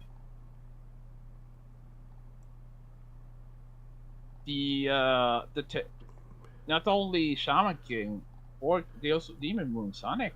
Well, Sonic's somehow they ended up fucking it up as well. Yeah. Yeah, and there was also Kinnikuman Saga. Oh yeah, they fucked that up. Holy shit! And they also fucked up whatchamacallit, because they skipped an episode of Escaflowne. Escaflowne was one of them. Escaflowne had a 4Kids dub? What the they hell? did. I recalled they had and no one watched it, but I watched it in the mornings. Hold on. That really makes you think. And it was featured on Fox. I know that. Oh, that was doing. Well, in that case, hold on. Let me see real quick. Escaflowne.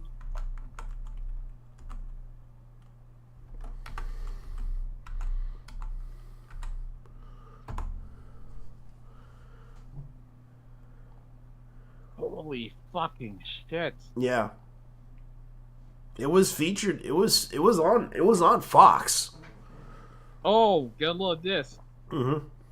It's partly lost media. Yeah, it's partly lost media because they canceled the show. But I have the DVD. But the truth is, the only company that has it is Funimation. Hold on. This was done by Ocean Group. What the hell? Yeah. Oh yeah, I forgot that. Oh yeah, these are the voice actors from Ocean though. Yeah, from Ocean and Bandai actually did this as well. Yeah, because the only ones I can recognize right now are Brian Drummond, Paul Dobson, and Hubert Morrow. Yeah, and they did release the movies. Considering that this anime's been around since the 90s. Oh, she voiced Barbie. Mm-hmm. In the early Kelly Sheridan, the voice of Hitomi, was also the voice of Barbie. Yeah. And she was also man. Yeah. Kelly Sheridan was she was Nikki in Carcasses. Okay, there was Nirvana dub. Oh yeah, Nirvana. Oh man, Nirvana dubs were kind of like same level. Yeah, they weren't the best, but they were entertaining to hear. I would say the chick who played Sakura in the English version was perfect. She did the Ultimate Teacher, which is Lost Media. Yeah, Ultimate Teacher was the Lost Media anime now, because you cannot find this anime. It can only be found, and it's considered Lost Media for a reason. You can see it on YouTube, as you can see, because it's an OVA, but sadly it's Lost Media.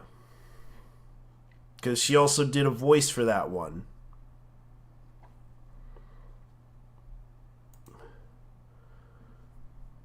So yeah, she did My Little Pony.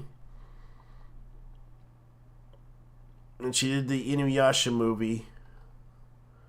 Okay. Alright, so that phone call was my nephew. He wanted to he's been bugging me like hell about the Fortnite. About he got a PlayStation, right? And he wants to switch his account from the PC to the PlayStation. I have no idea how to do this shit.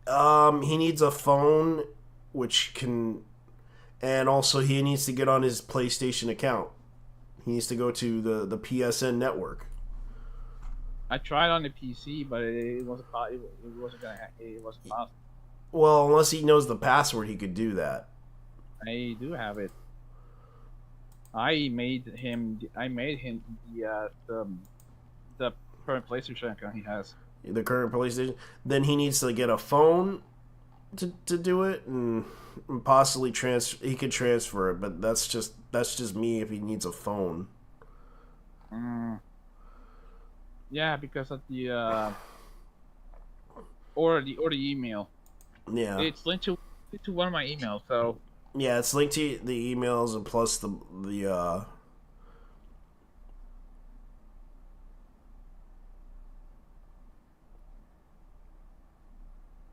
Sony just did Sony have to make Sony? They had to make the password so fucking difficult, because here's the thing: I was working with the CAPTCHA, right? Mm-hmm. And get a load of this shit. It took me 10 minutes to get that shit right. It was the one with all the cards and the summon and the numbers. The sum numbers in order to solve the CAPTCHA. Yeah. And people were talking about this too. I know Asmongold was talking about this. This was another thing that happened.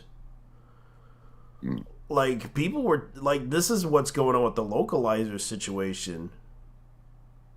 And one person's trying to defend them by saying it never happened. My guy, that step 2 never happened.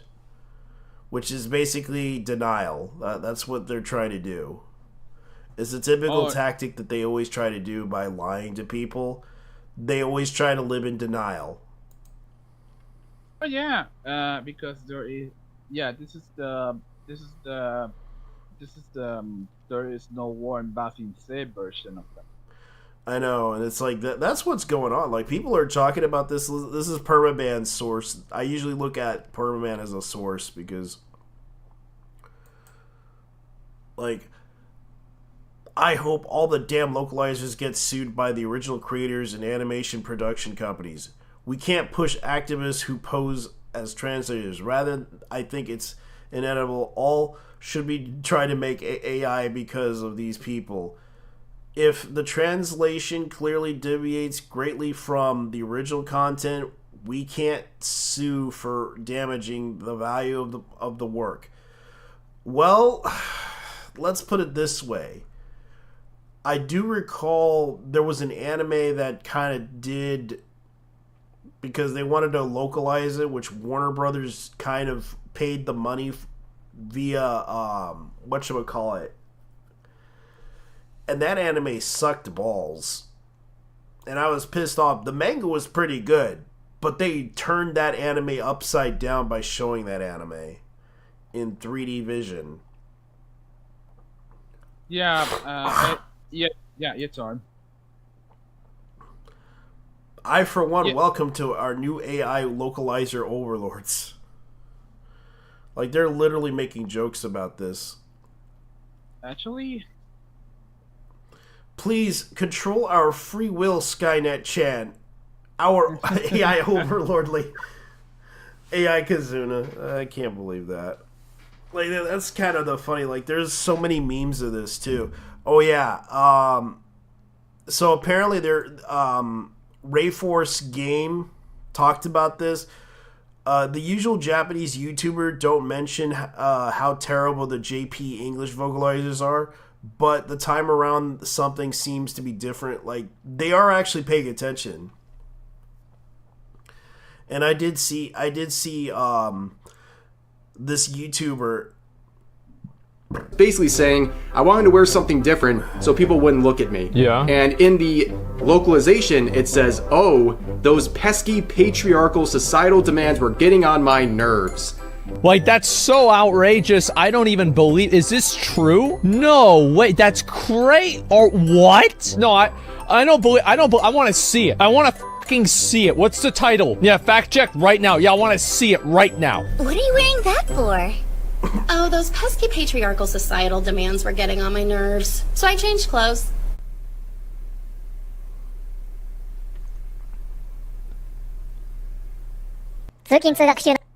Yeah, so the Japanese are paying attention to this.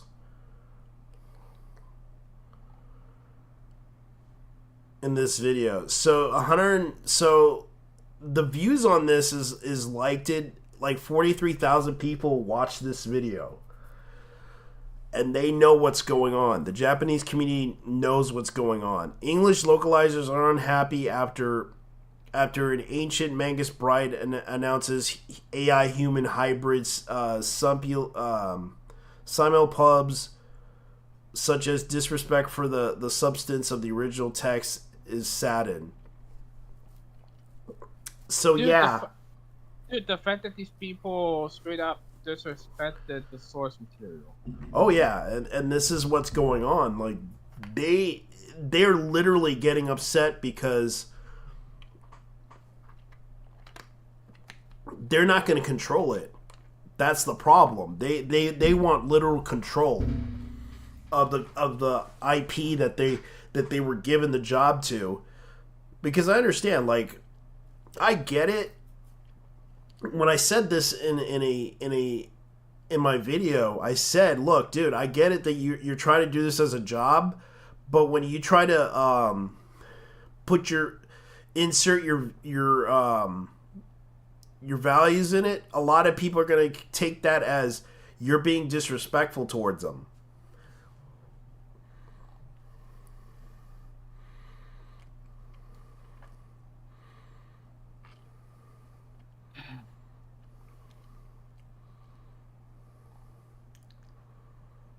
Like, you can tell this person basically tried to explain to them what's going on. The original cartoon came out in 1937, and it's also tiresome.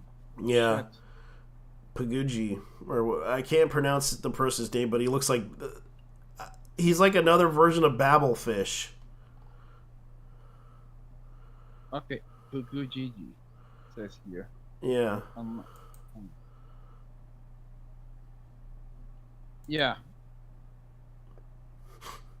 Yeah, it looks like Babelfish. I used to remember that's a translator. For those who don't know, I used to remember back in the internet days, they used to have something called Babelfish. Let me see if I can remember. Well, it was.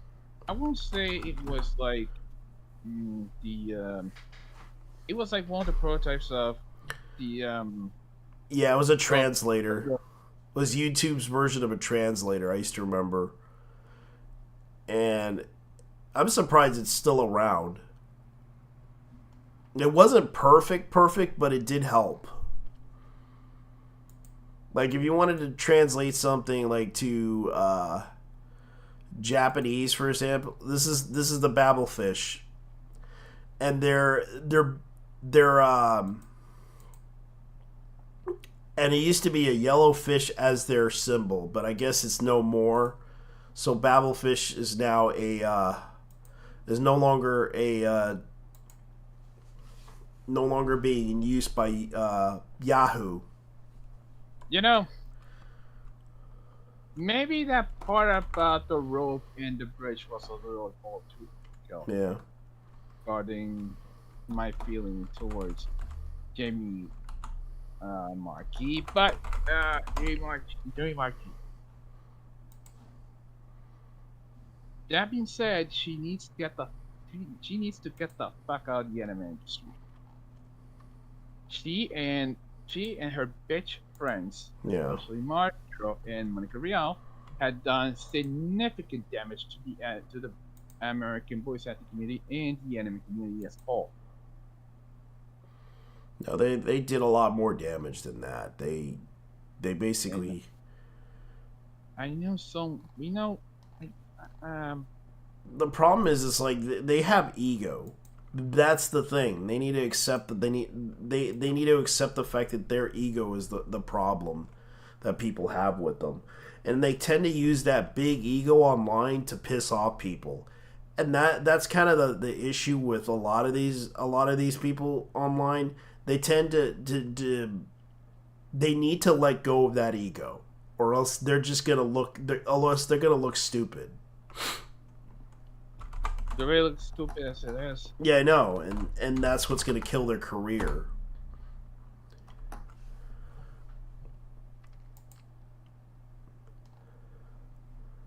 Yeah. Yeah, they're all about saving face. Yeah. And you can see right here, this is the typing of it. They give you like the typing translation of it.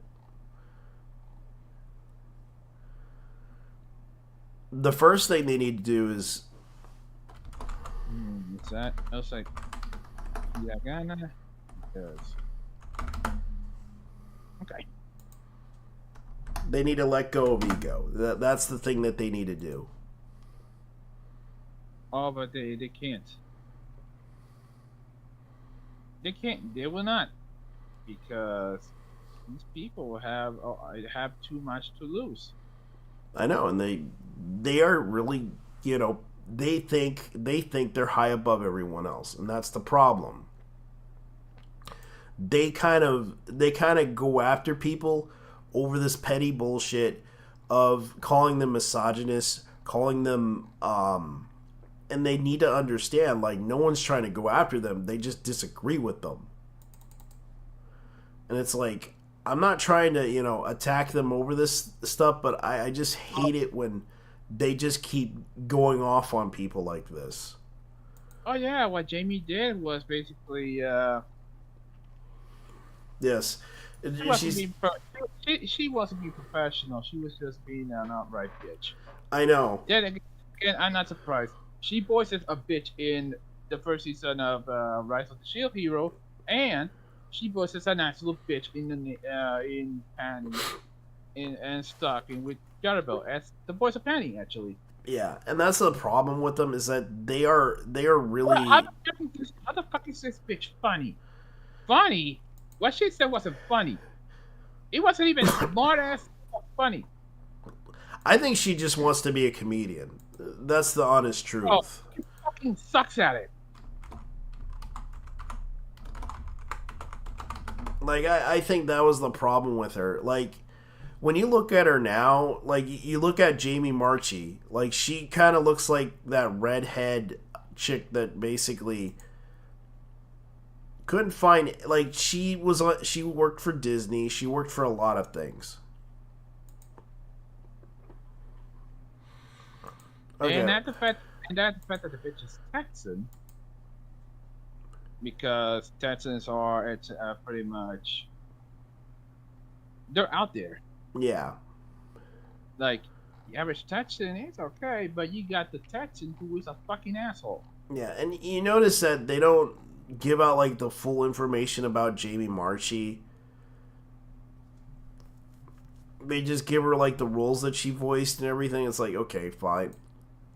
Like, I'm gonna explain, like, according to this is what she... #1 voice English language version of the anime video game. She's known for her role in Misia and Witchblade, which I remember that one was by Top Cow. Love Live Sunshine. Love Live. That's what she was known for. And Rin, the daughter of Misia. Yeah, Rin, yeah. I saw the Japanese version. Though, yeah, a certain scientific railgun. She was known for those roles. Strike It Witches. Like, she's known for the Nagami series. Like, let's see, her early life was born in Knoxville, Tennessee. She was from Tennessee. Of course, she's a foreigner. Yeah, University of Oklahoma. Oh, she was in Negima and Rios Grammar High School. We know. You know what? Yeah.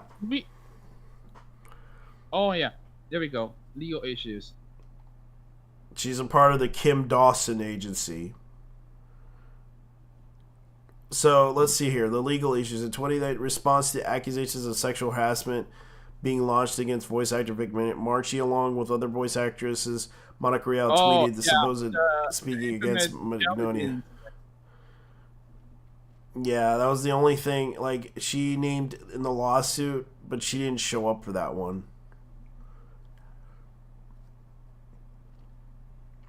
So yeah, this is kind of the thing. Like, she had done Fruit Baskets. She did Yu Yu Hakusho. She did Dragon Ball GT. Kitty Grade, Case Closed, in the mid-2000s. She started in the mid-2000s, which is kind of like, and still continuing on, even though she's not doing anything in 2023. Really?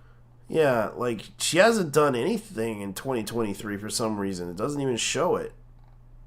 I mean, to be honest with you.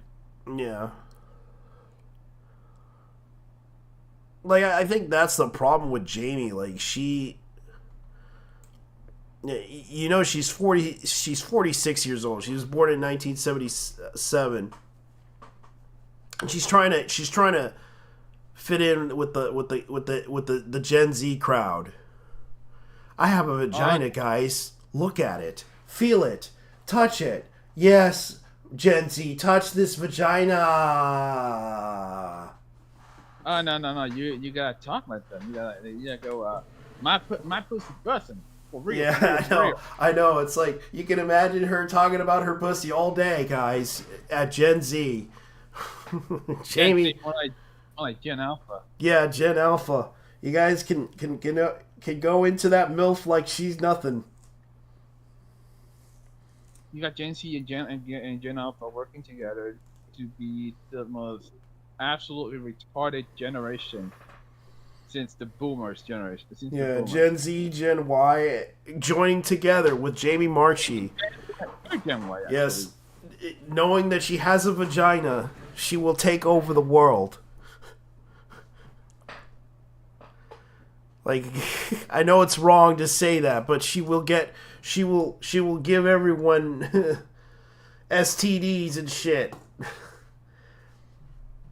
And I'm pretty sure you all would want to deal with her vagina.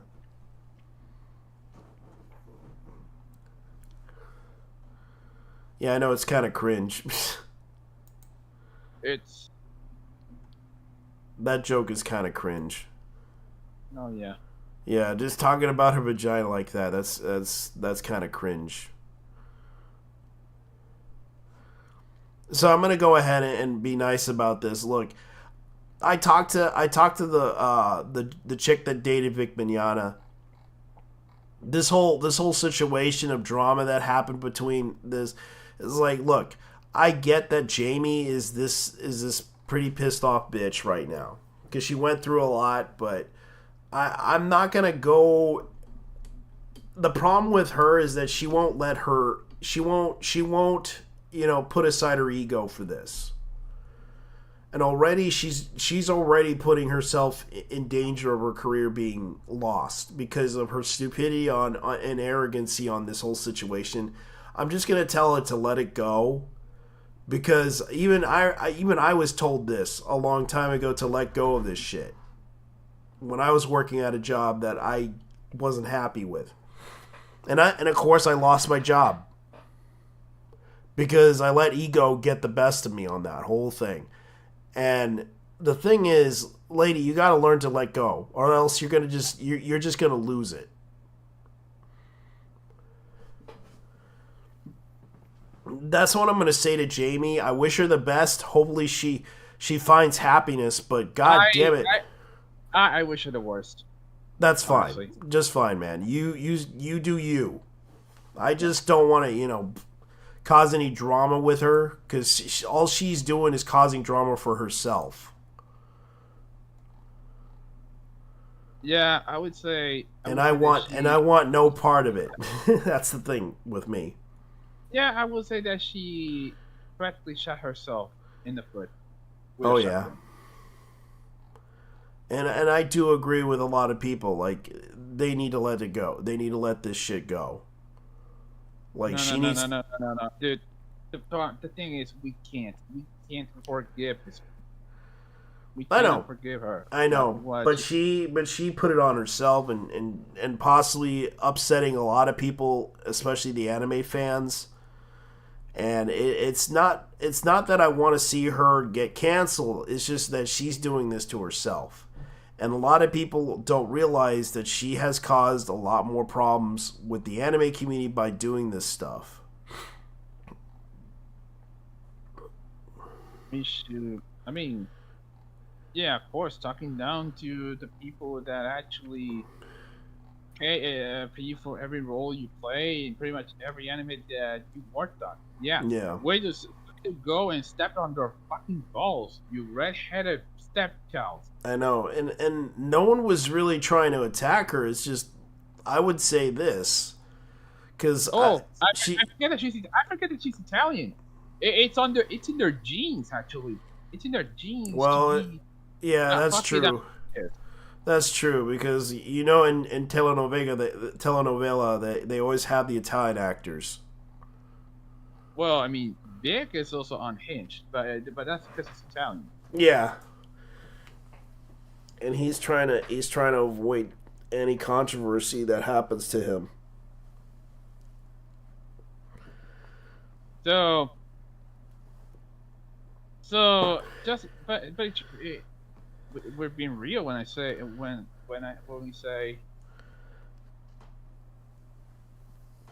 that this woman really needs to. Oh wait, she's not gonna apologize. She's not going to apologize. She's not gonna apologize for the fact that she told everyone that she has a vagina. Not just the vagina part. The fact that she decided she told us to get over it. Really, you want us to get over the fact that you fucked over your audience. Mm-hmm. Yeah, that's a good way to say it. Yeah, because it's kind of what they're gonna do. Look, her, Marina Leonodakis, and the rest of these absolute jackasses need to do us all a favor and learn the code, because guess what? Their days are done. They are done. AI is gonna take over, and there's nothing these cocksuckers are gonna do about it. they've been trying so hard to, you know, piss off the anime community because no. Here's the thing, I don't want it to win. I want it to lose. Yeah. You want to be petty? We're gonna be petty. I know. Yeah. And they've been so petty with people. It's like we declare fatwa on these people. We declare a fatwa. As in, well, a fatwa is basically a vendetta. Yeah. But maybe not a actual vendetta, more or less of a mean vendetta. So well, we're gonna there's something that you would probably want. Mm-hmm. I'm already pissed off as it is because of what happened to the microphone, and this is the last thing I needed. Yeah, I can understand. Well, they're actually bringing out a Gunbuster toy. Actually, it's a plastic kit. I know I watched Gunbuster. I did watch. This is like 270. Wow, that's expensive. It's ridiculous, isn't it? Yeah. But it's a decent quality one. It's a kit. Comes with all the plastic. This is a Mortal Mind Series Gunbuster Alloy movable figure reissued.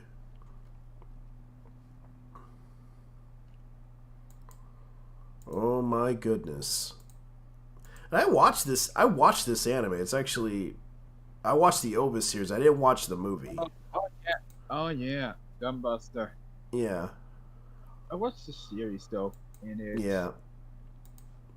it's fucking brilliant, man. Yeah. Like, oh wait, isn't this the one that Noriko pilots? Yeah. Oh man, I forgot about that. You could have just said this was Noriko's mech.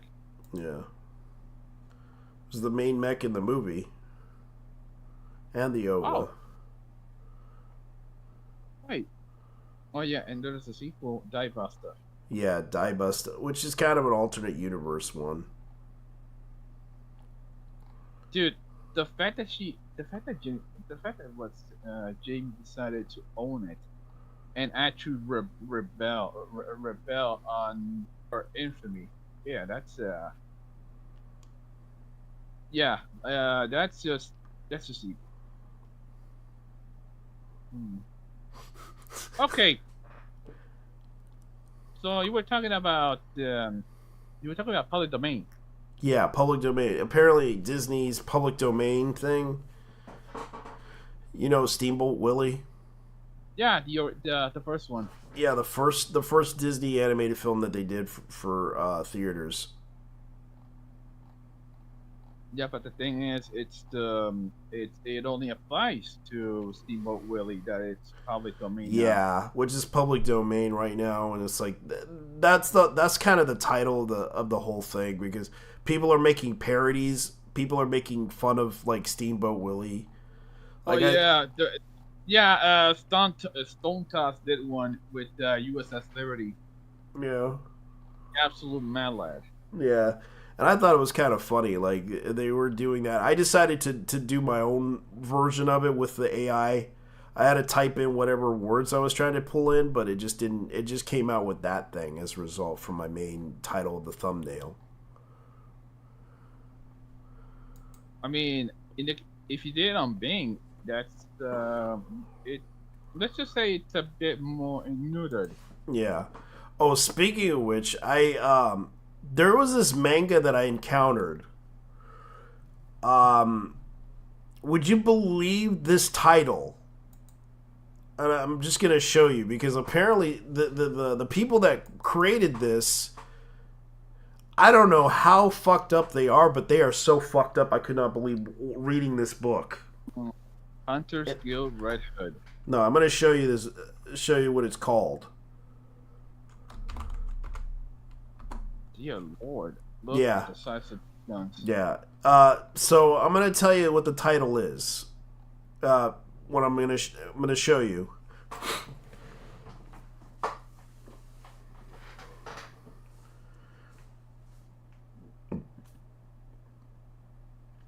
So what does that tell you? What does it spell? Oh,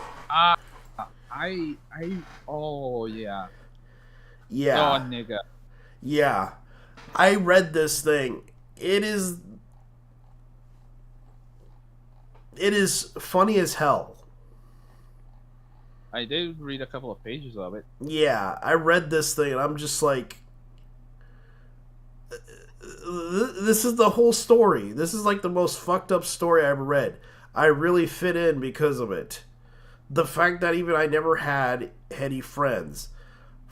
Okay, so apparently this is what happened. Forced himself on a stray female dog. I was created when a drunk old man fucked the dog. And the bitch died giving birth to me. And this is created by a black creator. Would you believe that? Yeah, a Serbian hero. Yeah. This is created by a black guy. This is created by a black dude that created this series. I'll be honest when I say this is some crazy shit. I know. I was like, I read like a few chapters of it. It's a very dark, comical, weird ass manga that this guy created. It was like, he calls it an Oni manga, but this thing's beyond crazy. I mean, you got Rape Man being being this, but this is about a dog, a hybrid of a dog and a man. Yeah, a human dog, and created by a guy who's an old man. And you know what the whole fucked up part about this storyline is? This guy wants to seek revenge against his dad by raping the fuck out of him. Oh, dude, this shit. I would honestly say this shit is Kino. Yeah. This is something that 4chan would read. What? Yeah, this is something that 4chan would read. I highly recommend it, 4chan, since you guys like to read fucked up shit. They probably found it. I mean, especially young CO. Wait, CO is more adult. Yeah. Yeah. But yeah. This thing exists.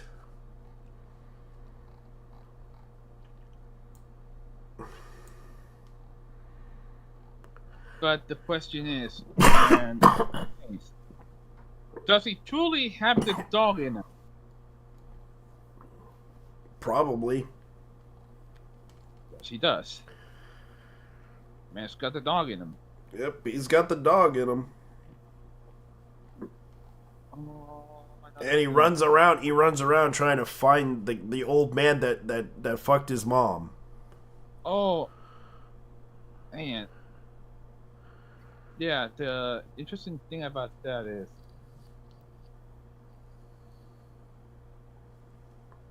this manga has balls. Yeah. This manga has balls. Yeah, after finding out what this thing was, because I encountered this on Twitter, the guy who made this is either a furry and thought it was a great idea to create this story. I thought it was more fucked up and dark. This is like the most fucked up dark since if you combine Dragon Ball Z with Berserk / G.I. Joe / you get this. Yesterday, this is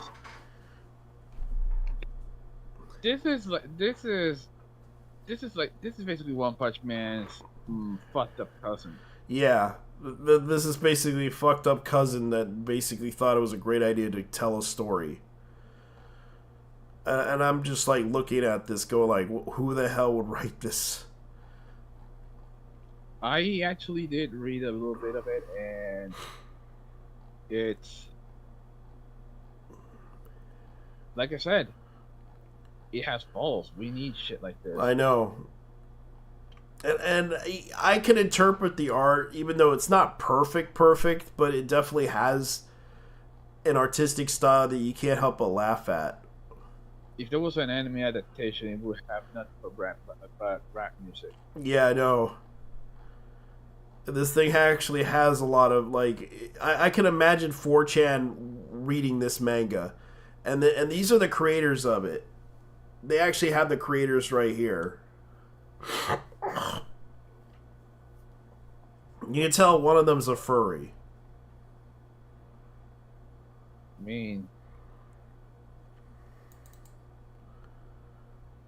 Shit, look at it. Yeah, Chief 30K is the author. Yeah, this is the author. Chef 30. Yeah. And you can tell he's a furry. P30K and Serving Hero. Serving Hero is the artist. Yeah. P30K is the guy who came up with it. Yeah. And Serving Hero, that's a good art. Yeah. I gotta admit, yeah, he does it in pencil, you can tell. Yeah. Pencil and pen. Yeah, pencil and pen. Okay. Like, you can tell what his work is. It's like, I would say, this is like this is something that 4chan would read. Nah, 4chan despises for that. I mean, a lot of them, they hate furries. Yes, they hate furries, but they do like to say the N-word. Oh, come on. Yes, they do like to say the N-word a lot, and with the title like this, they would gravitate towards this. This isn't just a 4chan thing, dude. Come on. I'm chucking out your ass if you think that this is only a 4chan thing. Yeah. Anyways. I know, but I would say 4chan would check out this thing.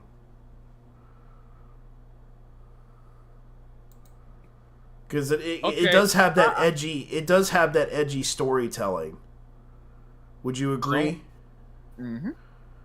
Would you agree? It does have that edgy storytelling, and I definitely would say yes. I would say yes. This is dark, but it's funny as hell to laugh. I can't help but laugh at it. It's a dark comedy. Yeah. Yeah.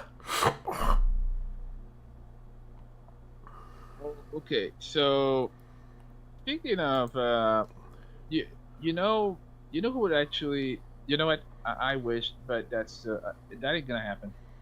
But I was thinking, Aaron Magruder would definitely be funding the hell out of this. But the thing is, he has other plans. So we're talking the guy who made the Boondocks. Mm-hmm.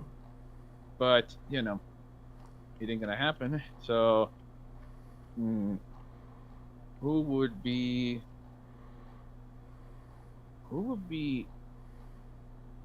Okay, so what do you think would be Boy saying "dog nigga"? Give me an African American actor. Michael B. Jordan. Because they would put him in anything. I was thinking Keith David. Keith David? Maybe, yeah. I mean, Keith David has the voice. Yeah, he does have the voice. And also Michael J. White. Michael J. White, definitely. Yeah, he does have that. But he kind of... Because remember, he was the original Spawn, though. I mean, he was also Black Dynamite. Yeah, he was also Black Dynamite. And I know that he's trying to do that other project where he basically uses clips from Boss Nigger to make that one film. I know that he's working on a cowboy movie. Yeah, which is that one where she uses clips from. Nah, I would say this is inspired by Boss Nigger, but it's not like Boss Nigger. Yeah, it's just a comedy. Western, I know that. I did watch that movie actually, and it's actually, well, let's just say that BN is actually, let's just say that Boss Game Award has its moments. Like, but considering it's a blaxploitation film, yeah. Now, that being said, speaking of blaxploitation, you know what I was watching last night? Since we're talking about black cinema, I was gonna finish this one, but I couldn't until last night. I was watching this Rudy Ray Moore movie called Disco Godfather. Mm-hmm. Basically, it's about a guy who runs a disco, and he's also an anti-hero. He pretty much wants to eradicate PCP from the streets. Wow. Yeah, but there was a PCP epidemic, and people are tripping the fuck out. And by PCP I mean angel dust. Oh yeah, that was a big issue back in the days. But that was happening in California though. Yeah, but the ending was pretty sad considering what happened to him. Probably lost his balls. No, the thing is, they tied him up and forced him to, and sprayed a bunch of angel dust at the guy. Yeah, it was pretty sad though. Yeah. It's on Tubi too. It's on Tubi besides the two Dolomite movies. Wow. And I can also say that, you know what else is on Tubi? And to this day, it's still in there. I was watching Freaks, the 32 movie. Mm-hmm. I was watching a few animes here and there. That's what I was doing. Yeah, I was watching the Freaks movie. I did not expect what happened to that chick who tried to kill the dwarf. Like, how is that even possible? I don't know. No, go like this. They literally grafted her body onto a goose. They turned her into a freak, despite the fact that she was shitting on them. Jeez. She tried to kill one of them because of the money. Guess she pulled off the biggest thing ever. And go like this. The freaks were actually out to get. They were out to get her. So, I mean, the movie was an hour long, but damn, the movie was a cinematic failure, but it became a cult classic in the 60s. Oh God. For real? Yeah, it was actually a cinematic failure back in 1932 when it came out. And it was never archived ever again. Oh, it's archived. It's archived, and as a matter of fact, what's this? Fresh Prince. Yeah. The hell is this? Man Yeah. arrested for threatening Mikasa's voice actress online. Wait, someone was going at the Yui Ishikawa. Yeah. Scroll up. We gotta check this shit out. I'm sorry. I'm going back. That shit. Let's look it up.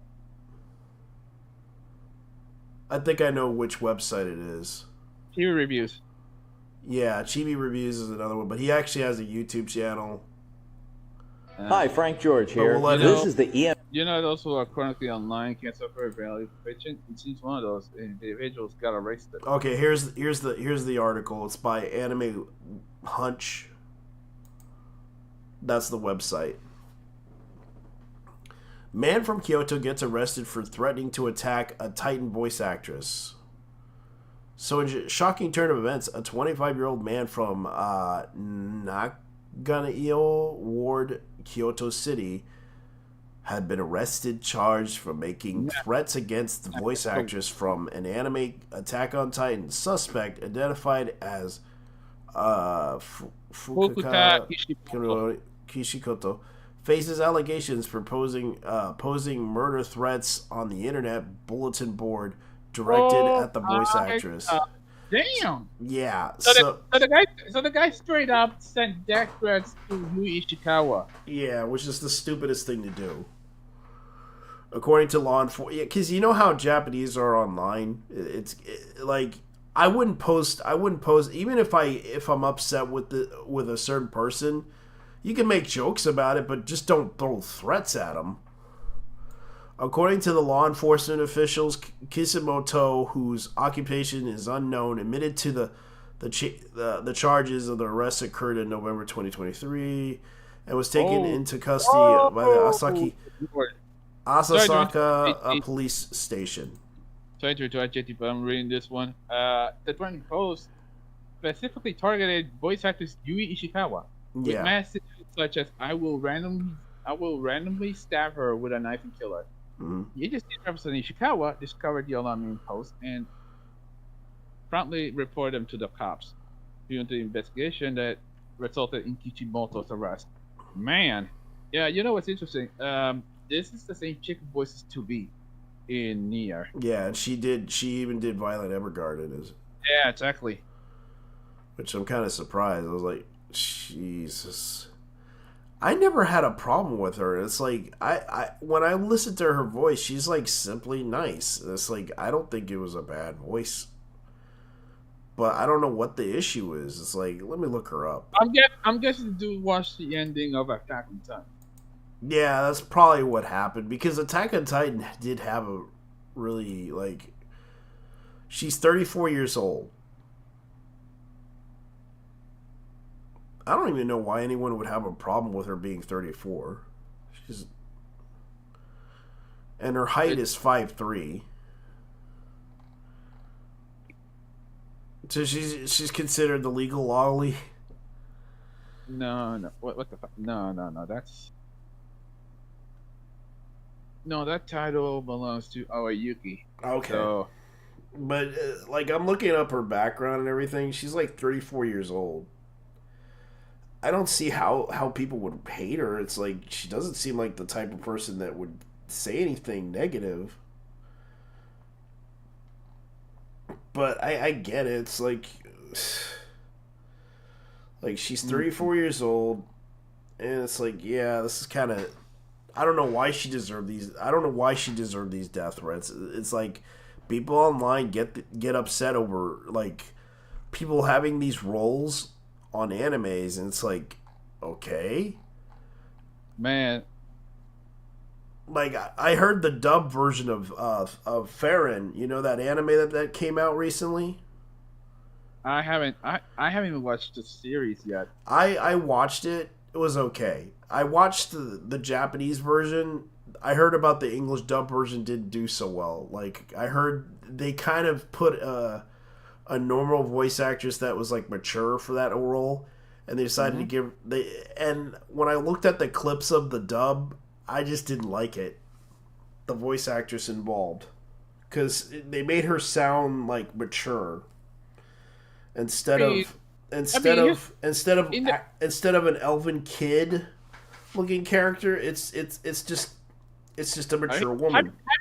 Have you heard her Japanese voice? It does give off mature vibes. Yeah, it gives off a mature vibe that tries not to, but she does sound like a kid. I mean, the chick voices her is also the voice of Anya in Spy Family, so yeah. Yeah.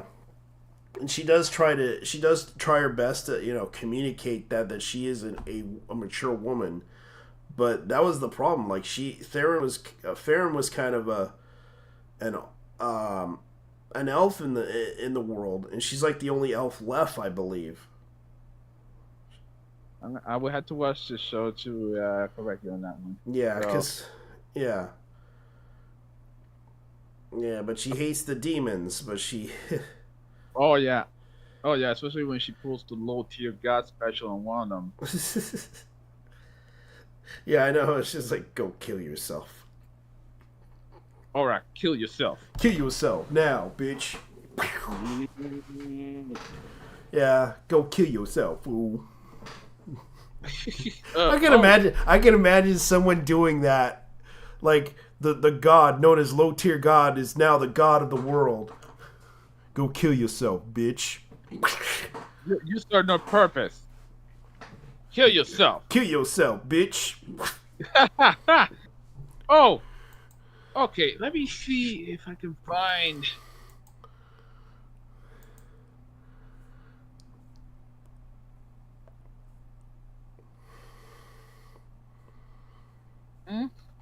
Yeah, so luckily the funny thing is this guy has to pay a $5,000 yen fine. Which is let me look up the yen for this one, conversion wise, what it will cost. $3,535 and $3,523.05. That's how much he has to pay.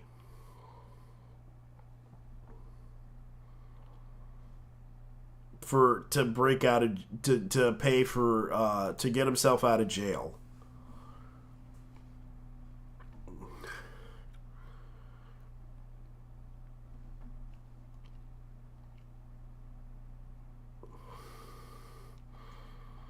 Yeah, I don't get why they would do that, but okay.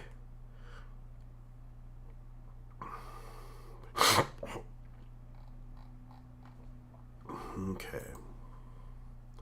Let me look up some other news on this website, Anime Hunch, because I know this is a Malaysian news website, right, for anime? I know this is like a Malaysian news website for anime. Oh, did you hear the guy who created One Punch Man has created his own studio? Oh, really?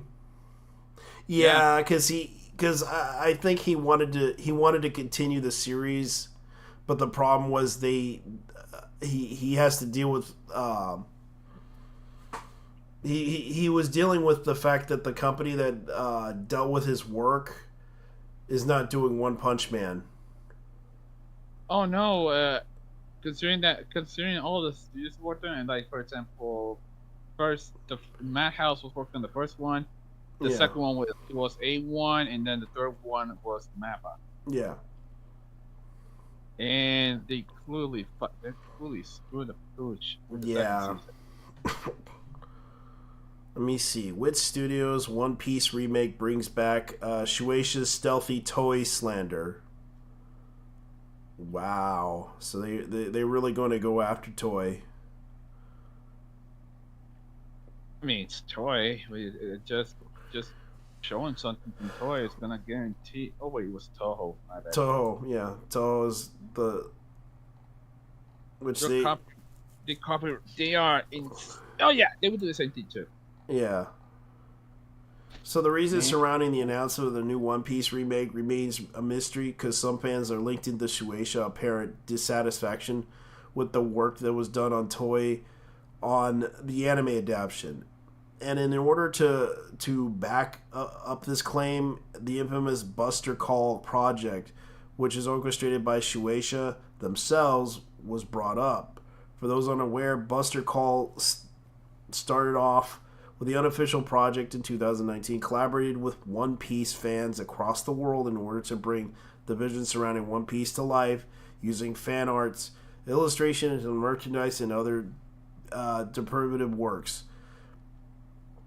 At the time, people in charge, the People's Project claimed that they were simply fans of One Piece, volunteering for initiatives to keeping the connection with Shueisha under wraps. According to them, most of the derivative works of anime merchandise and things surrounding One Piece was not satisfactory at all. It was hard for people from younger generations who liked the street music and the pop culture to like One Piece. Wow. So you're telling me you don't like the hip-hop music? Is that what you're telling me? You don't like the hip-hop music. You don't like the street music. The city pop music. The music. You telling me you don't like that stuff? And so the aim was to make One Piece more cooler and appealing to the current audience. A lot of criticisms from them mainly directed at the anime production companies, Toei Animation, and the toy manufacturer Bandai Namco. Yeah, it was for kids more than anything else. Yeah. The first intro was actually a banger. Yeah. Regarding the Japanese, the Japanese. I did like that. Yo ho ho, he got a bottle of gum. No. The first one is basically more like. No, it's insane. Look it up. When you have the chance, look it up. Yeah. It's the one where you say we are One Piece. Yeah, which kind of had that Dragon Ball feel to it. Yeah. Because it was basically the journey.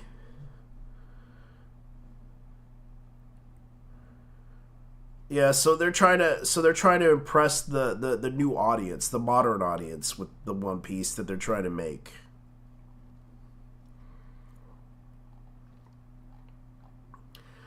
Which I can understand. Like, we have received many comments and many social media networking services criticizing our use of the term unofficial in our guerrilla like artistic approach. Casting comments made on the project manager. We sincerely apologize for the confusing and discomfort we have caused the fans for One Piece and all of those involved in the media and merchandising. Right now they're trying to apologize to the community about this because they created that whole thing.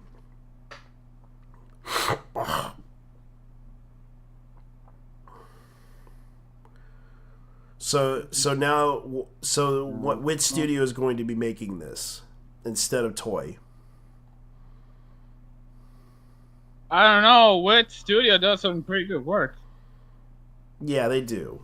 You ever see Vinland Saga though?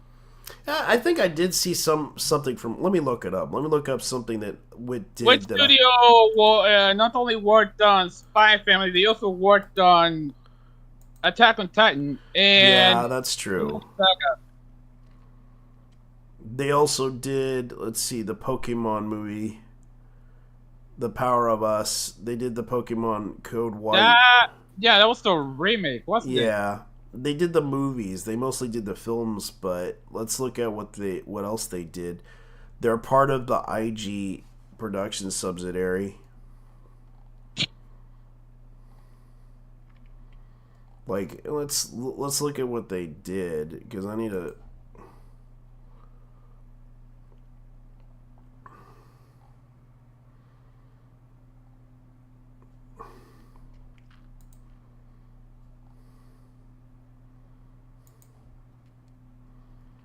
Okay, so they did the Ancient Bride of Mangus with Studio Wit. The Great Pretender, Vivi Flunt, I's Song, they did that one. Attack on Titan, No Regrets, The Ranking King, which is actually a really good series. Let's see what else they did.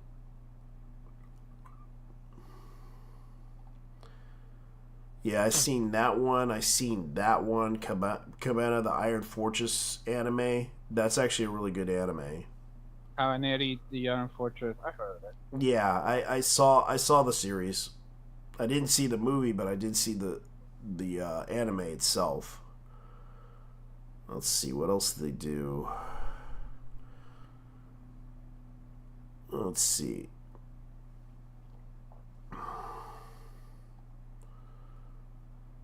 Laughing Under the Clouds guided movie. Let's see what else they had done. Hello, Ouija. Vampire in the Garden, which I might watch. Bubble, I never watched it. BB, which they did a music video, but I believe. Sapphire, I believe that one was another one that I have not. I did try to watch. Was okay. Because I'm not always familiar with a lot of the animes that they have. But have to look up some of this stuff.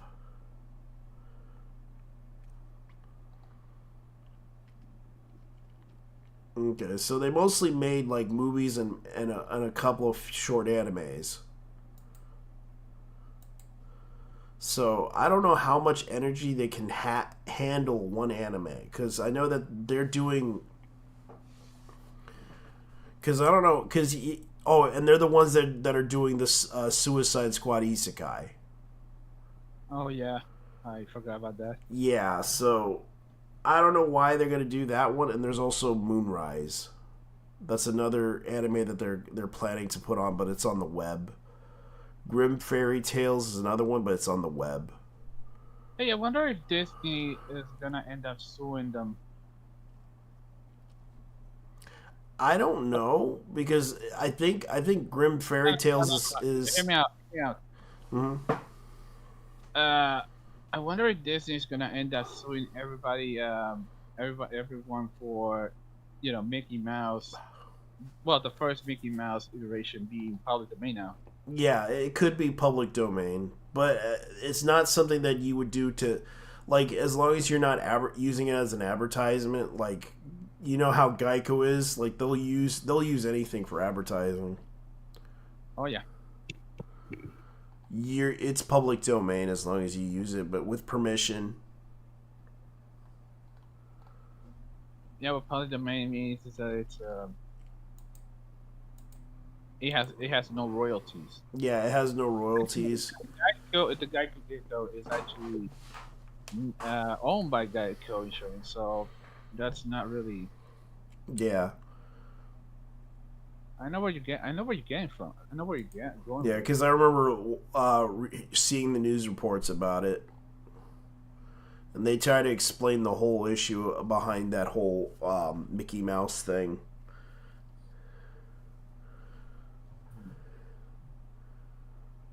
So they did premiere Solo Leveling. Solo Leveling Mumbai premiere set of the stage ablaze for the anime fans in India. Oh yeah, this is not a manga. This is actually a Korean manga. I forgot what it's called. Which I believe this is a manga that's being produced, which I'm surprised that they're going to bring this out, because it's a very interesting series. It's a very interesting manga, because I did see this in the stores at Walmart where I work at. They do sell this stuff. Wait, it's always they're actually doing Solo Leveling.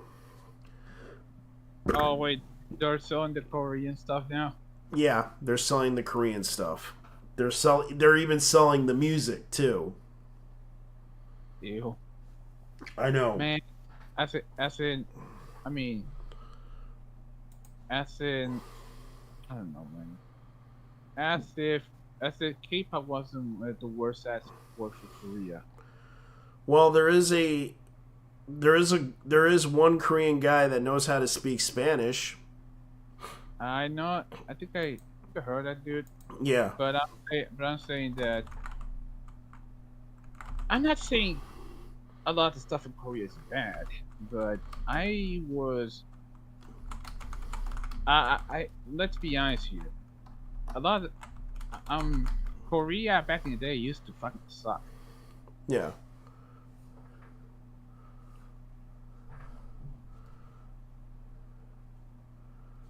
Yeah, this guy's like singing Juan Gabriel.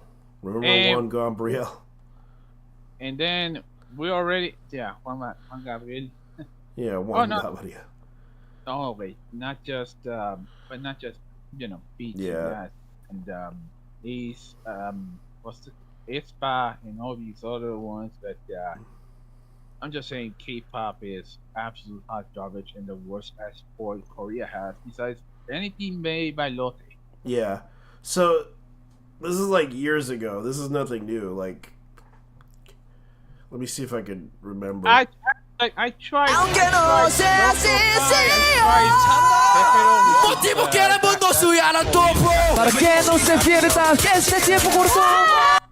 It's the Korean copy of what's the name? Opaki.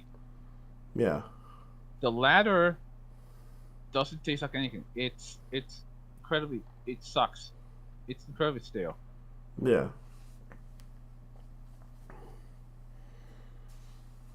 Honestly. Yeah, that's like the worst example. Ryan Reynolds shocks when Rigaman Sukjin tells his age. This American teen pretending to not speak Korean.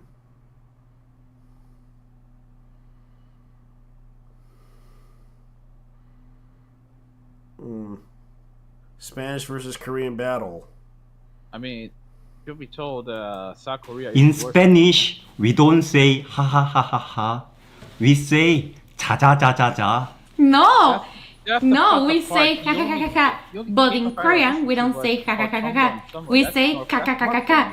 No, it's not ka ka ka ka ka. At least that shit. In Spanish, we don't. What are you? A snow bunny. What are you? What are you? An ermine. And what are you? I'm a dead cat. Oh. What are you? Who? What are you? A reindeer. What are you? I'm cold still. Yeah, sorry. What are you? I'm a bunny. What are you? Mommy. No, like, what animal are you? What are you? A snow gator. What are you? A deer. What are you? A snow bunny. What are you? Oh God.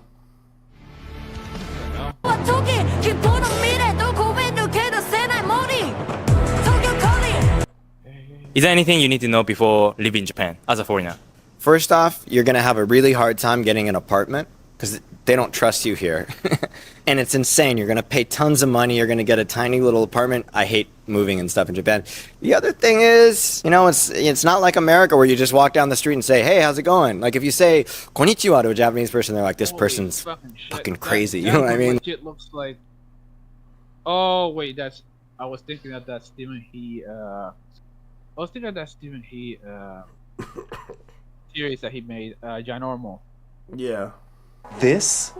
When I first started at Blizzard, What's up, fuckers? I'm assuming you ain't never seen a Mexican Yoshi before. Well, check it out. We got Cuban Mario. Oh, yeah, Dominican Luigi. Mamá huevo, mira mi plátano, papi. Making mofongo. Hey, Do not mess with us Latinos. Motherfucker! I'm illegal. That's good. I don't know.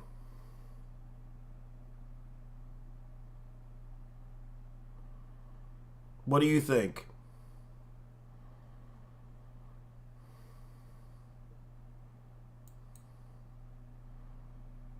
Hello? Mexican Yoshi. Oh, yeah. Fuck. Yeah. I'm sorry, man. Oh, that is hilarious. Yeah, I thought that was funny. It was like, Mexican Yoshi. I'm illegal. I kind of. Yeah, I can imagine them just doing the whole thing in salsa. Trying to do the Mario song in a salsa version.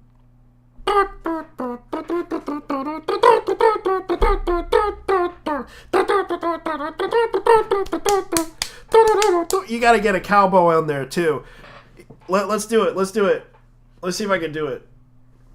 Let me see.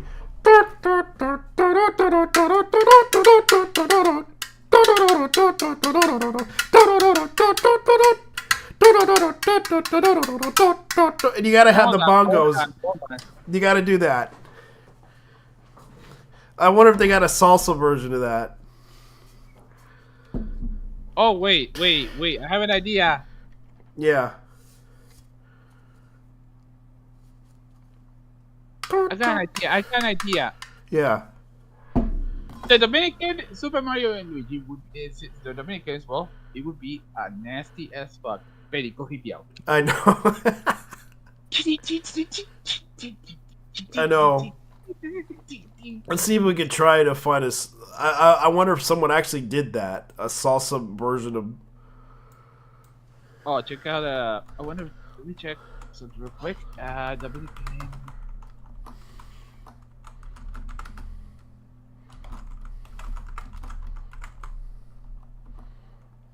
Espera, mamá huevo, yo soy Mario y este cambio de Luigi. Y venimos en esta vaina. Oh, they did. They did. They did have a Latin theme remix of it.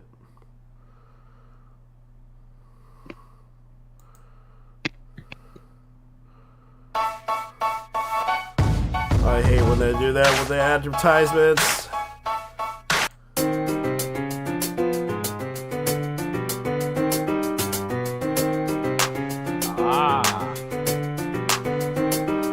I found a merengue version.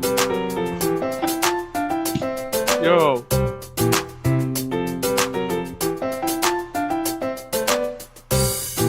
Yeah.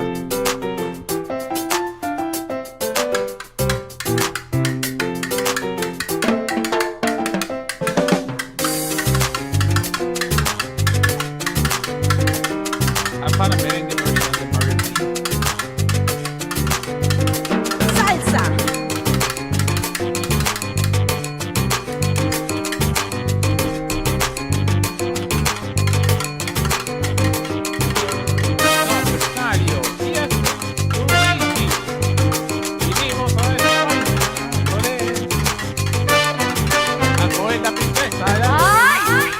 I know, that's kind of funny. No, wait. Hold on, let me send you this. Yeah, because that sounds pretty good. Oh, very self. It's on your IM. All right. Let's see.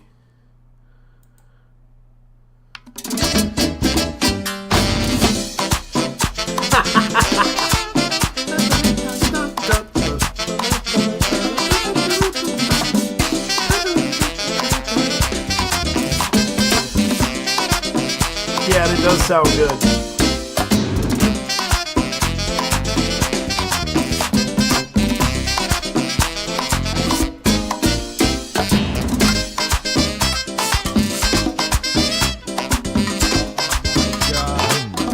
The fucking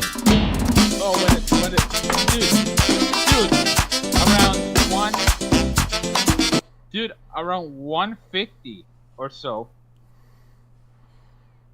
Hold on, 150? Yeah, it's about 2 minutes and 10 seconds.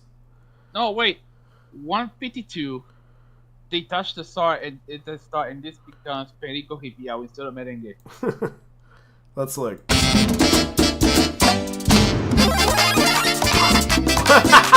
Yeah, it does. Get it, Peach. Fucking hell. I know. It would have been funny if they actually kept that song going. I know. I know, that's actually hilarious. I know we're like off track, but this is funny as hell.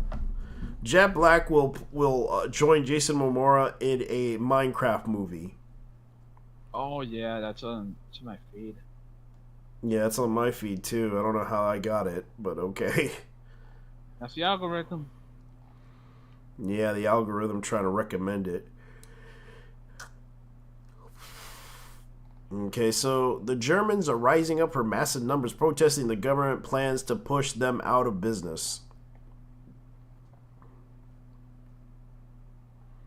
I know. Me llamo Mario y este cabrón es lo mejor de Luigi. I know. Nos sentimos Gucci. Oh. Yeah. Okay, what's this? Oh. People who can Google properly. Oh, dude, this shit reminds me of the Dutch protests regarding the farmers. You do not fuck with farmers, man. Yeah, I don't want to mess with the farmers, but I do feel bad for the farmers though, because they are like They should have done the same thing the French did. Dump all the manure right in front of their fucking area. Dude. France and the Netherlands do not fuck around when it comes to farming. I know, and I agree with them. It's like you should. They're doing far better than what Antifa could do.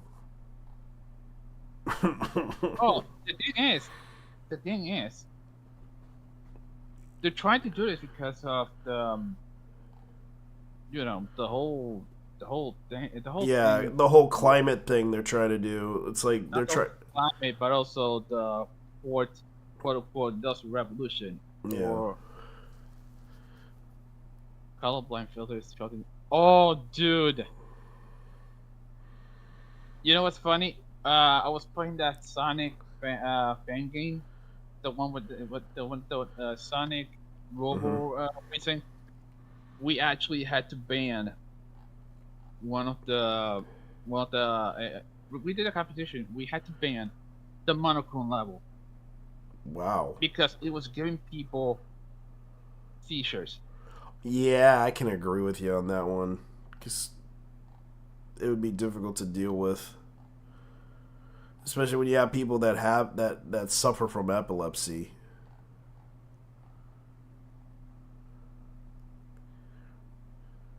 Man, I hate the fact that I had to buy a mic now. Don't feel. Maybe it's that time again. Yeah. So I would say, I mean, the blue ice, the blue ice actually did pretty well. Mm-hmm. The blue Yeti, that is, the blue Yeti is worth $100. Yeah. Yeah. Why if I could get myself a Yeti?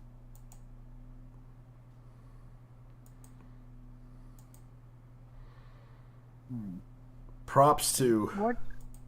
Oh my lord. Social media for you.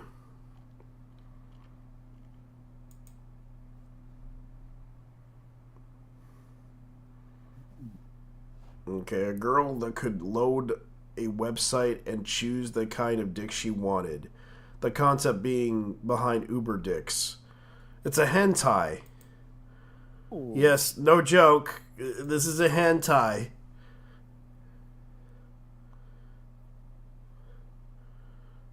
This is a hentai. I can't believe. Yeah, Uber dicks.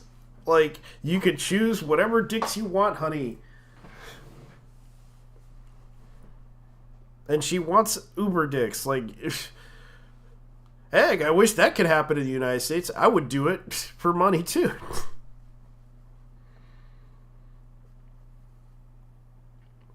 Give him the circumcised special.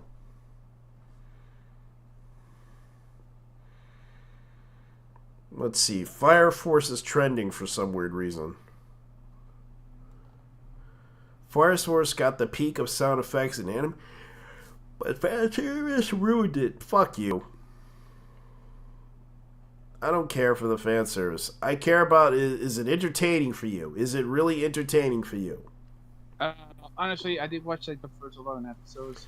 It's boring. Yeah, I can understand your feelings about that. But I watched it. I thought it was okay. It wasn't like the best series ever made, but it's like these people talking about Fire Force fan service again. Give it a breather. And this guy's saying, then die. Do what you want. It's like they're trying to. This is like a mock trial debate on everything. Like, I don't care for it. I understand people don't like it. It's like the fan service and everything. You don't have to read it. What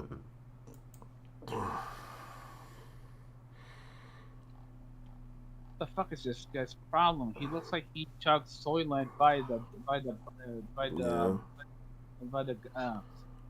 This guy looks like he's chugged Soylent by the barrel load.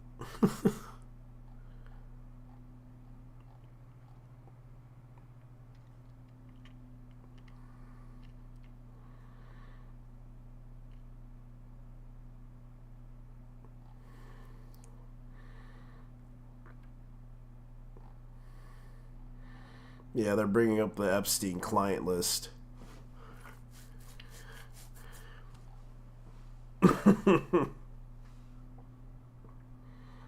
Fire Force Soul Eater. Yeah, it's for the same guy. Yeah.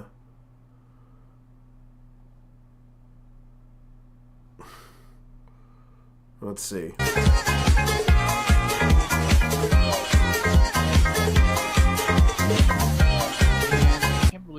It's just a grotesque postmodern psyop, and anyone who's fallen for this is brain damaged. That's funny. Prime Video is adding commercials very soon unless you upgrade for an additional $3 a month. Yeah, so they're adding in commercials. Okay, I'll accept the commercials. Just give me my fucking goddamn TV shows and movies that you promised me to watch.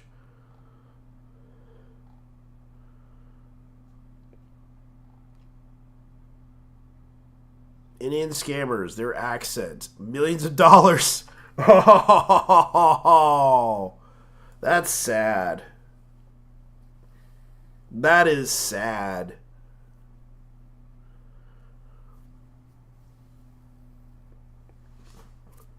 They should try to call the victims in India where the accent won't be a problem.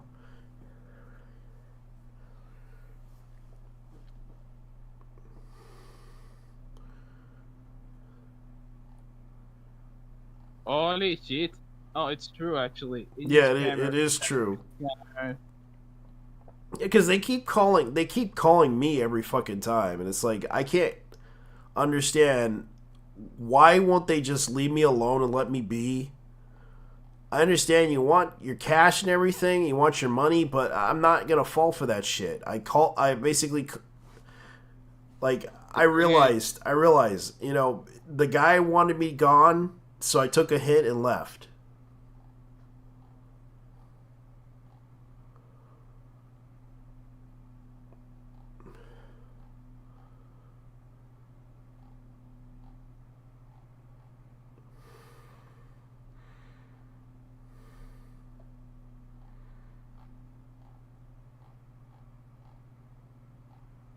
Yeah. Ugh.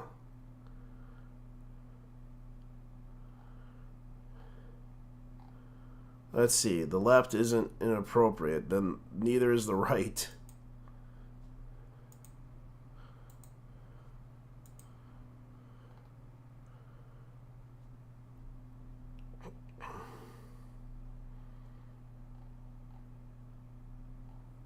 Oh, speaking of which, did you talk well, that's actually pretty cute.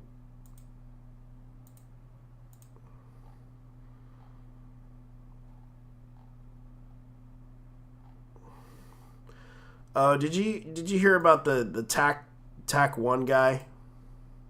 Tactone. Yeah, Tactone. As I talk, yeah, that guy. Oh, dude got caught. Yeah, we're talking about that. Yeah. Guy, masturbating on stream. Yeah. Yeah, but he also wore a cat. He also wore a cat maid outfit at a convention. Dude, let me ask you something. Mm-hmm. Do you know Tectone's sins? Because I only know a few things. He accused a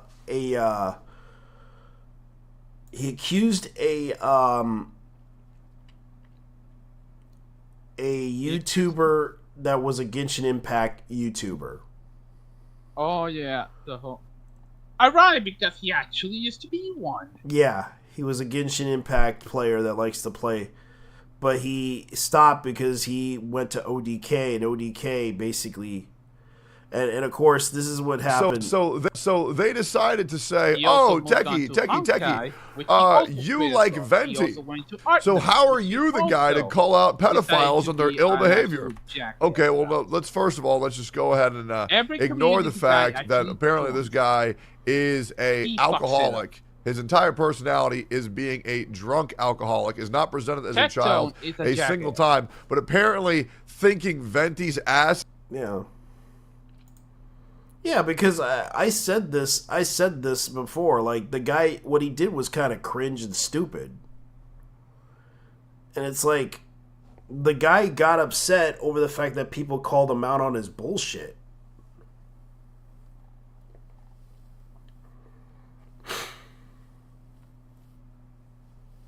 And that's what pissed me off about him, is like, Tactone is right now is blocking people. And I basically said my piece about it, but it's kind of stupid that he went off on everyone in the community, even tried to remove some of his stuff that he did. Like,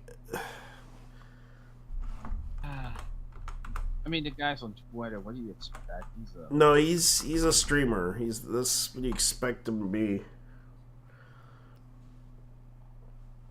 Like, it's like, don't be surprised when this Tactone found with bodies on top of them and resulting always the same. When a person was influenced starts attacking another person as a pedophile for lollies, it's just because he did something illegal.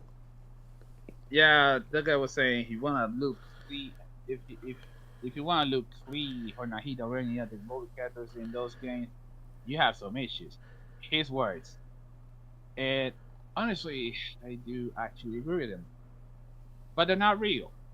Yeah. But at the same time, what the fuck is wrong with you, man? I know, it's like, I get that he's upset that people are calling him out on this shit, but it's like, okay, you fucked up because you went into a live stream and decided to do this stupid thing that you thought was really funny. You decided to go naked and then block out your little junk, and then try to jerk it off as a joke because you wanted to be funny. But at the same time, you basically looks like he missed the message regarding Twitch. Yeah. And POS. Despite, I mean, that's not artistic news. That's just a hairy Canadian dude jerking off. Yeah, and he's a part of ODK. Keep that in mind. And it's like, I'm not, like, I know that he has like, ODK is a big following of content creators. It's just, the problem is like I'm gonna say, it's pretty stupid. I'm not trying to attack him, but he's just pushing it way too far.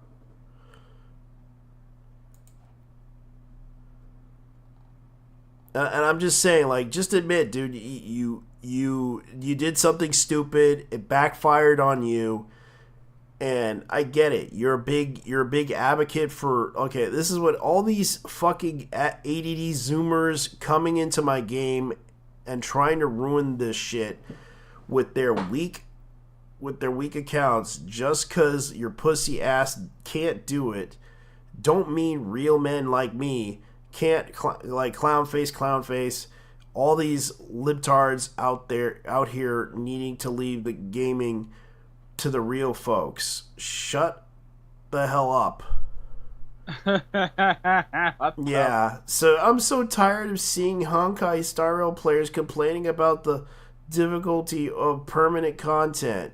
The last thing I want is Star Rail to be like Genshin, where there's nothing to strive for beyond the weekly abyss. Please allow the game to grow and thrive. Honestly, honestly, the Genshin community is pretty much moving to the Honkai Star Rail community, and let's just say that they deserve it. They deserve it. Yeah. We fucking hate the community too, so. I mean, we fucking hate the average player base despises the community, so take it as you will.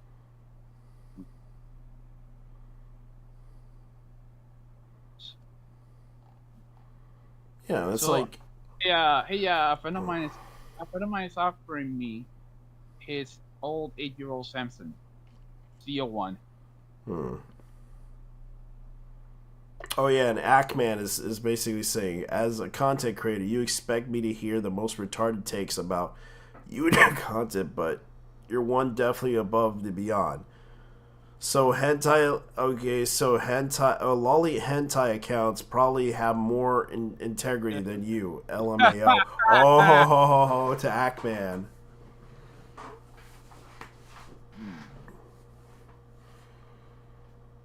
By Funky Cat, like, oh, that really is funny.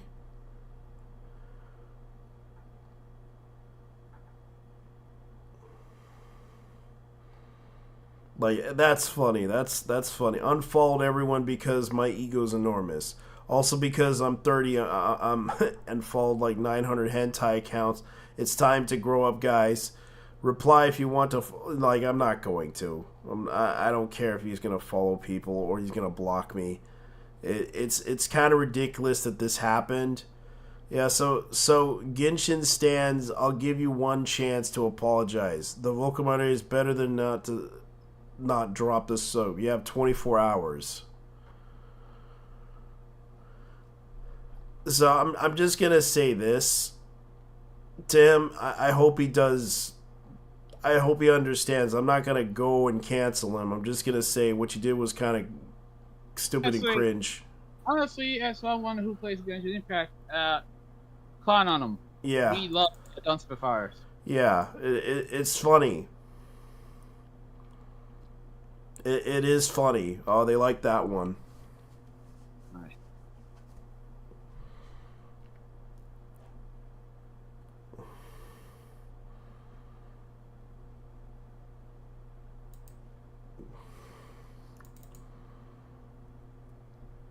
Oh, I like this. This is actually pretty... Oh, not this one.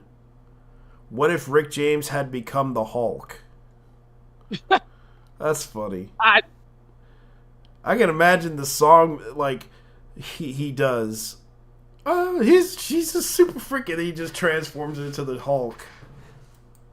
He sings the song and then turns into Hulk.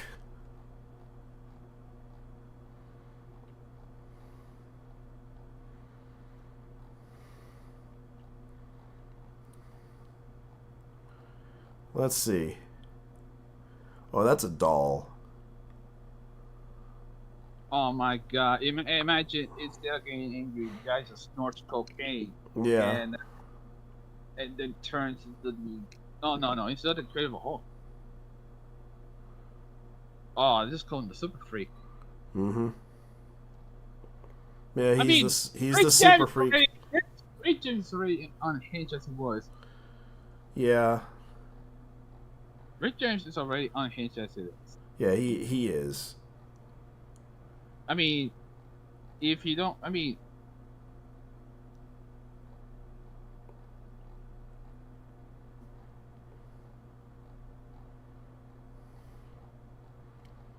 Let's see here.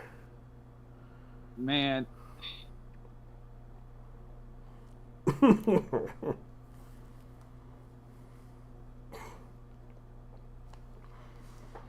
Oh, she's bragging about it now. She's commercializing. That's Coho again.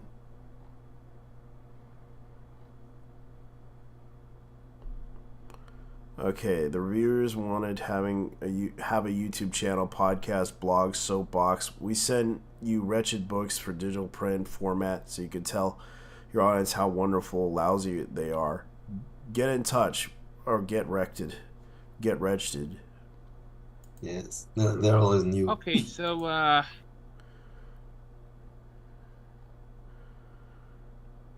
Highlander. Oh my god. Yeah, they're making a good news, fans. The classic sword epic Highlander reboot with Henry Cavill in the lead is indeed in development, assures director Chad said. Will they have? Oh wait, will they have the? By the way, will they have the guy? Oh wait, that guy's probably old. Imagine having the guy who played McCloud in the original movies. Yeah, because the problem is, it's like he would have to train himself to speak like a Scottish. Speak like he's an Irish or a Scottish person. Scottish. Yeah. I mean, you have Sean Connery in the first two as Ramirez, and he wasn't even he wasn't even Spanish, but he was. It was actually Egyptian, but yeah. Ramirez was a fucking meme, especially in the second one.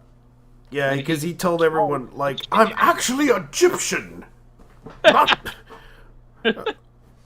was watching those two movies, and I'm like, goddamn, the second one was... What the hell was the second one? It was so shit.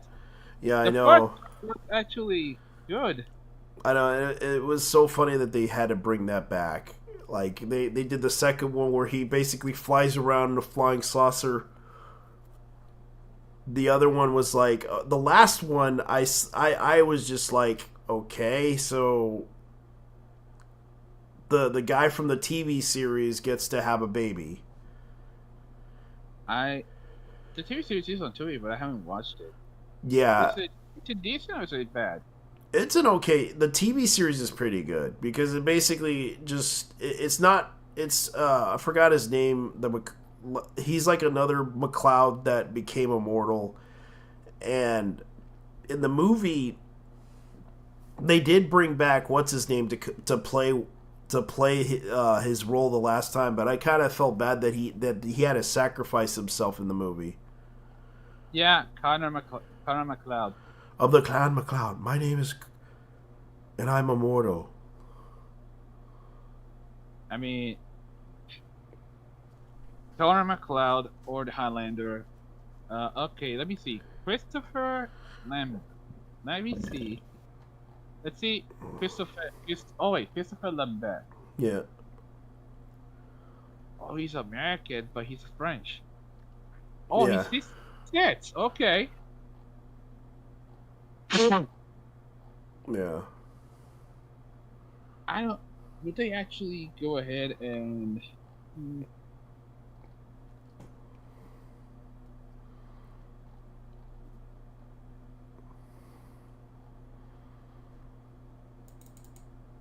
Yeah.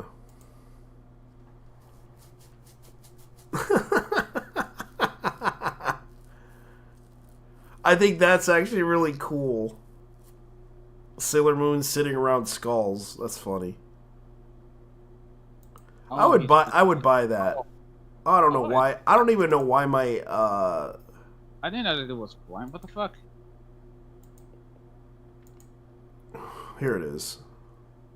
Ooh, this is AI, isn't it? Hold yeah, on. I think it is.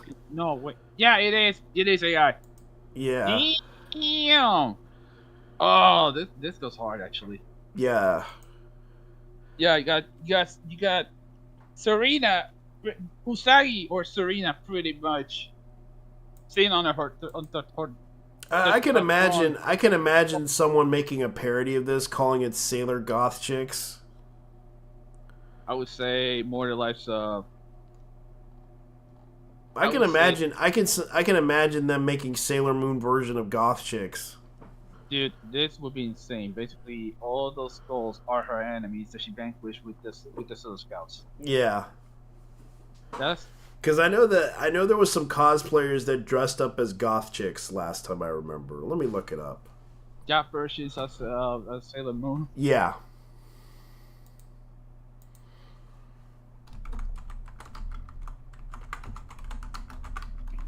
Bruh.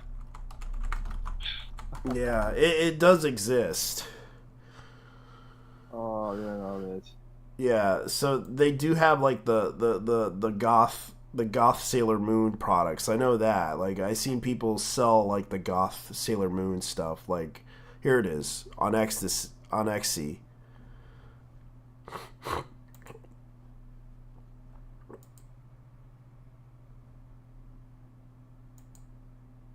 You can see right here they did the Sailor Moon thing. Which I thought it was kind of funny. There was also, let me look it up.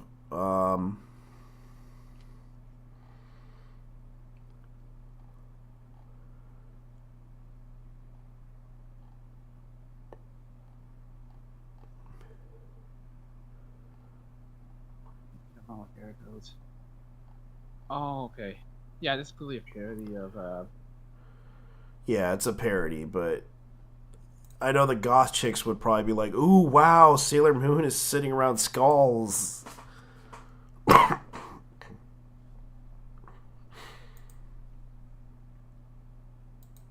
God knows the goth chicks would like Sailor Moon.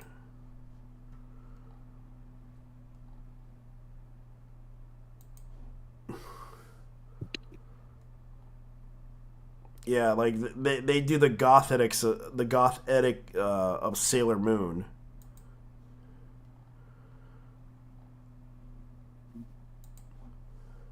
You know, I would expect Ray to be more like that girl because considering Ray is a Shinto priestess, but in the parody, she is a Satanist.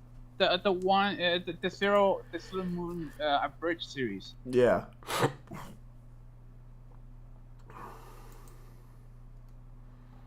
I can imagine someone making a parody of this, making a goth version of Sailor Moon, and it'd be funny to read, just to see how bad it is.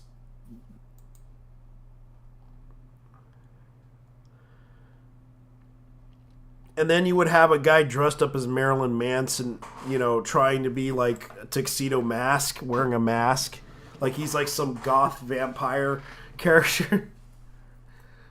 It'd be funny. Like I would write that series if they want to. It'd be like, okay, we're gonna make all the Sailor Moon characters into goth chicks. Therefore, we'll you can see right here. We'll make them into goth chicks and everything. It'd be awesome.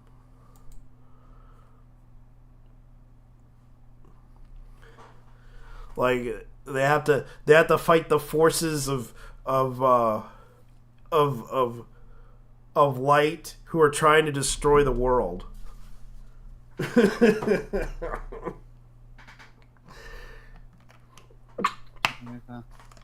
I know. It'd be full of cringe. No, oh my god! I just realized something. What? You yellow this shit.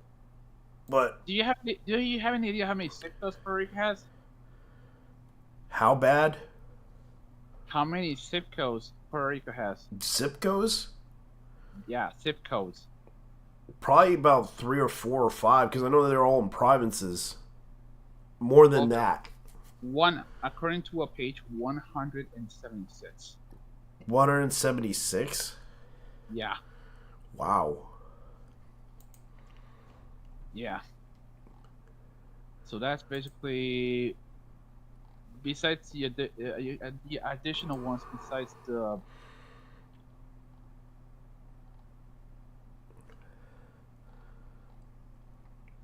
besides the set, 176 Sipcos. Wow. 177. Yeah, because they have provinces. I know that. It's like principalities. Yeah. Municipalities, and then you got the metro area. You got the. Yeah, I can imagine them just doing goth chicks. Like I know the Sailor Moon fan base has a bunch of goth chicks. Oh, get all of this shit. Yeah. They also incorporated the Virgin Islands.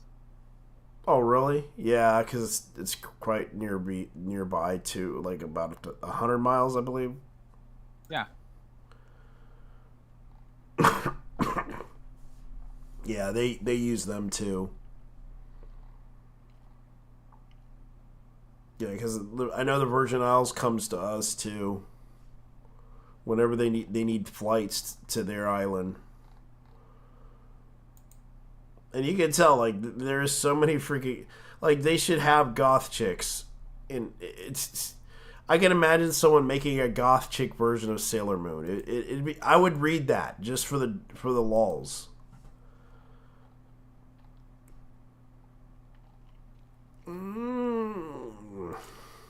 That guy's lucky. He's got that for $28. I picked this up. Yeah, I you got a really good deal, man. out of that kit. That's like master grade double Zeta Kai. I'm jealous of this guy. He's got that kit.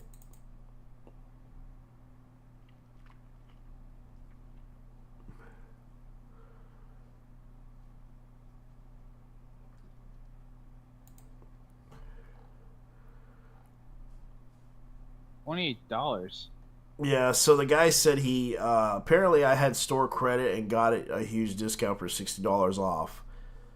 Oh, yeah, that's a win. Yeah, that's a big win for him. He made a good deal out of that one. He got a good deal compared to me. I bought Big O, traded in some stuff that I sold online, and bought Big O season 1 and the collection DVD set. And also, I bought Starfighter movie. That guy got a really good deal out of that. Shit.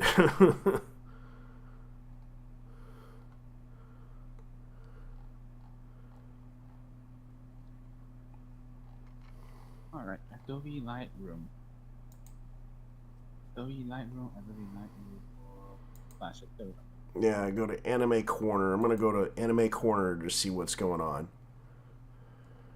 Okay, so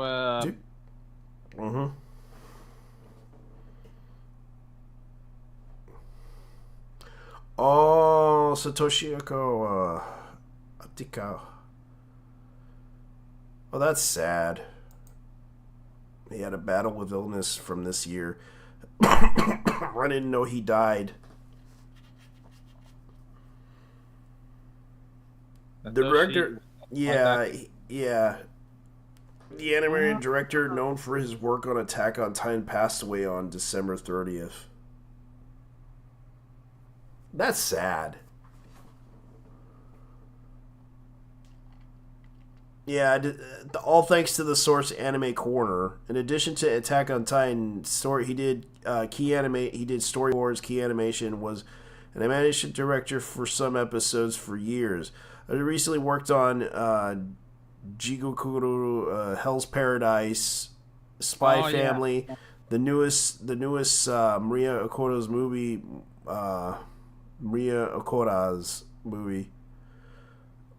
Mobiroshi, Alice to the Borderlands. I know that's actually Alice to the Borderlands. That's the translation, I believe.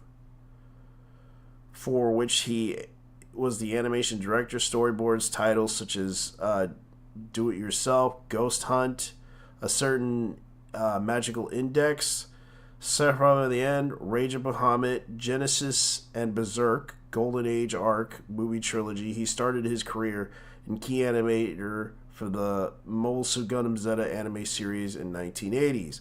Over the years, he had worked on the games industry on the Sailor Moon games, and let's see, from 1993 to 1997, Type Moons, Fate, Tiger, Coliseum. So he made the Fate games. So he also did Mappa, Yusuke, and Doro character design, Irregular Magic, High School, Berserk, Golden. Okay, so he did that. He also did Zoids Fusers, which I kind of recalled that didn't do so well. He died on. The time of death, he was a freelancer for his account. States he stopped accepting new work in the mid-November of 2023. That's sad.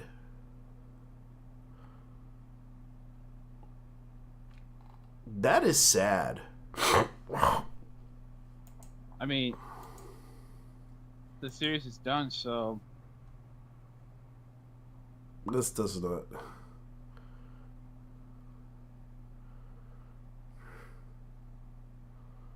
This has to be some satire joke for a board game. What? Some game called Orgasm. Wow. Yeah.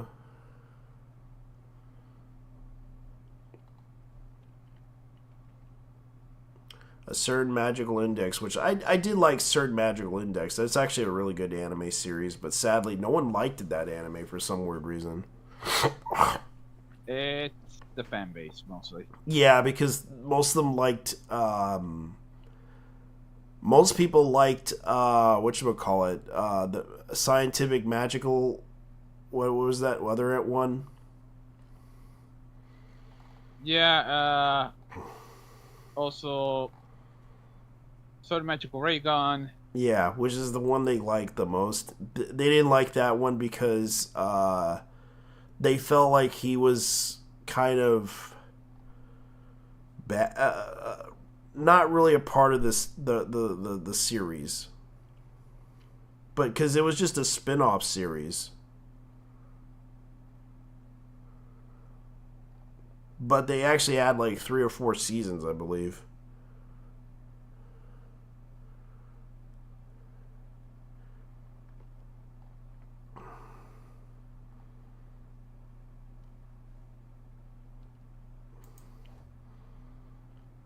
Okay, so Akira Kagemiya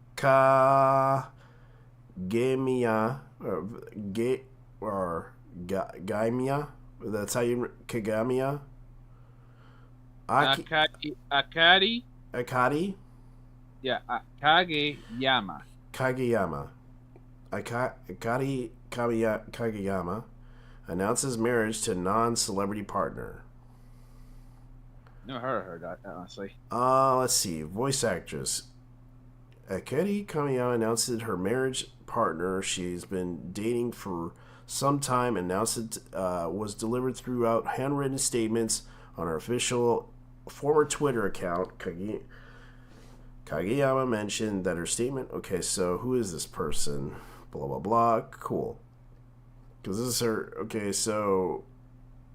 Who did she do? She did Date Live franchise. Okay. She has a couple of roles in Arknights and nationally, video-wise. Yeah, mostly video games. Impressive principal. Yeah.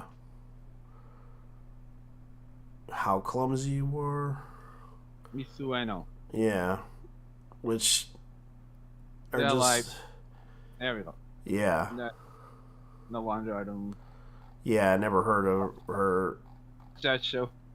Yeah, just looking up that stuff is kind of interesting. It's like, you don't know who these people are, but it's like the seiyus. Okay, let's see here.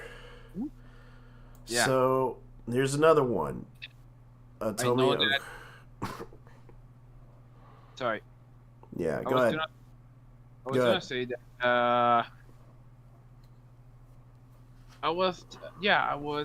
there was one in my feed about Yuma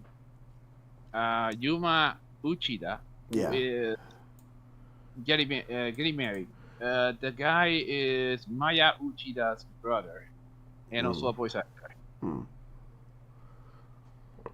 Tomoya Odawa. What? Owada or Owada. Tomoya Owada. Yohei Akasami. I don't know those two. Known voice actors Iona Hagasaki, Hanaro Midori from Shogi. Okay, that's another one. An Angel That Flew Me Down, Abigail Williams, Fate Grand Order. She did, let me look them up, because we could probably look up their roles that they played. Because there's, oh wait, this guy is Bob in Marvel's Gundam Legion Victory. Regarding Yohei. Yeah. Oh, wow. Behind the voice actors. Let's look her up and see what role she played. Okay, she did...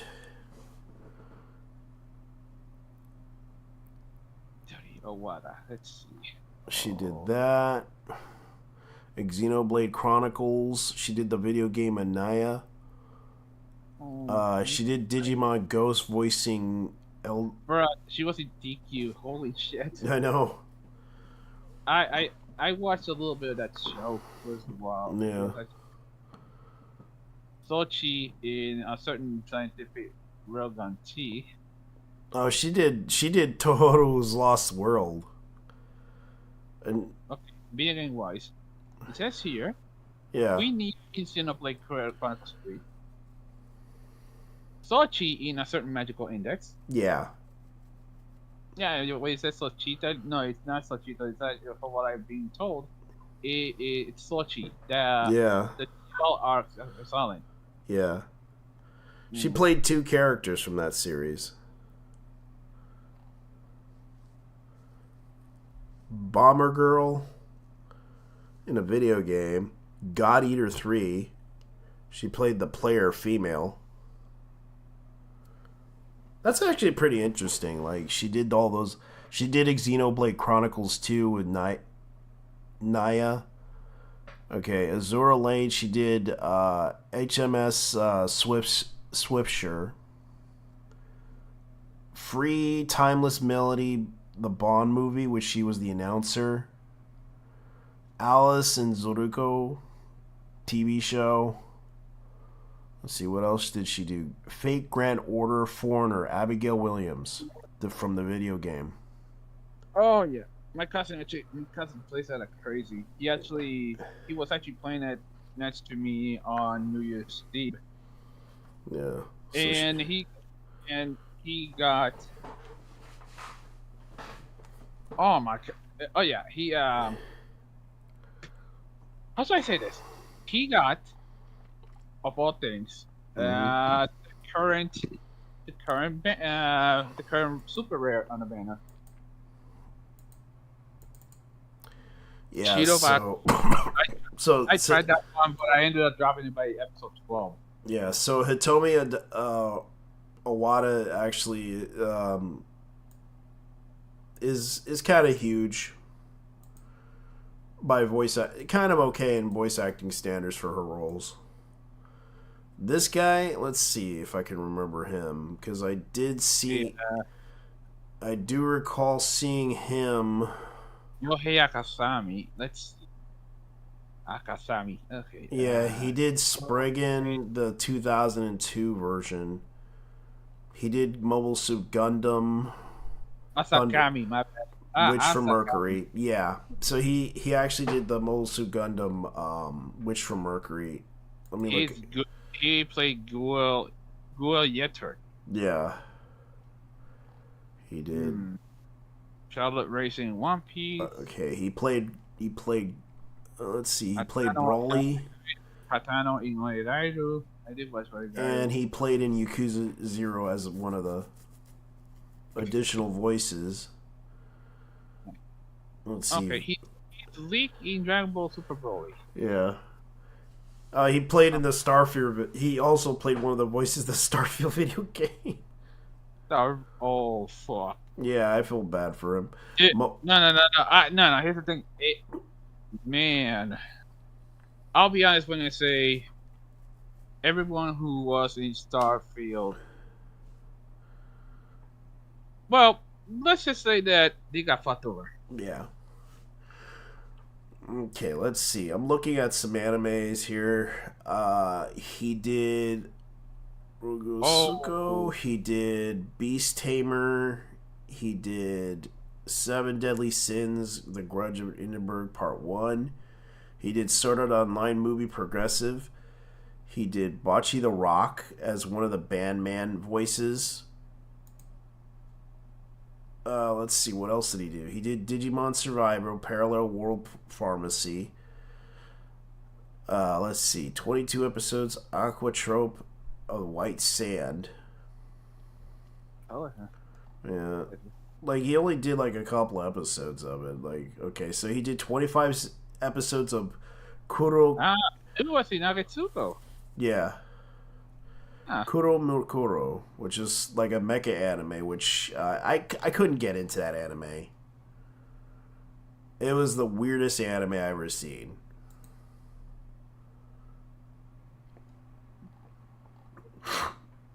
Let's see, what else was he playing? The Legend of Heroes Trials in the Sky. I think I have that game. Haven't finished it, though. Pula Magica, Madoka Magica Movie Part 3, Rebellion Story, Schoolboy Voice, Deception, Blood Ties, additional voices. So he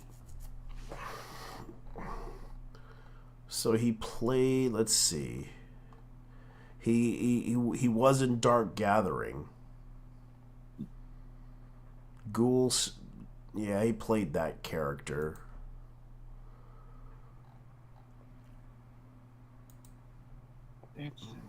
Yeah. Ghoul Jerk, which is, I think that was like the brother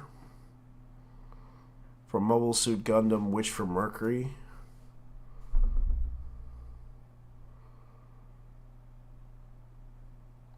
Let's see. Dark Gather. That's a dark series. Okay, so the Forbidden Deduction. Ron Kunoda Shibi's Forbidden Deduction. Has he done any live action productions? Because he looks like he looks like one of those actors you would watch on. Like you can see his face, and you would pit him as one of those guys that would be like on a Sentai series if you look at his face. But he doesn't look like it. Okay, so the guy doesn't work on. So the guy actually doesn't work on both the Digimon and. That's probably how they met, because they both did Digimon. Yeah, Digimon and what's the name of the other one? Digimon and Atelier Risa. Yeah. Get to the series. Yeah, that would be.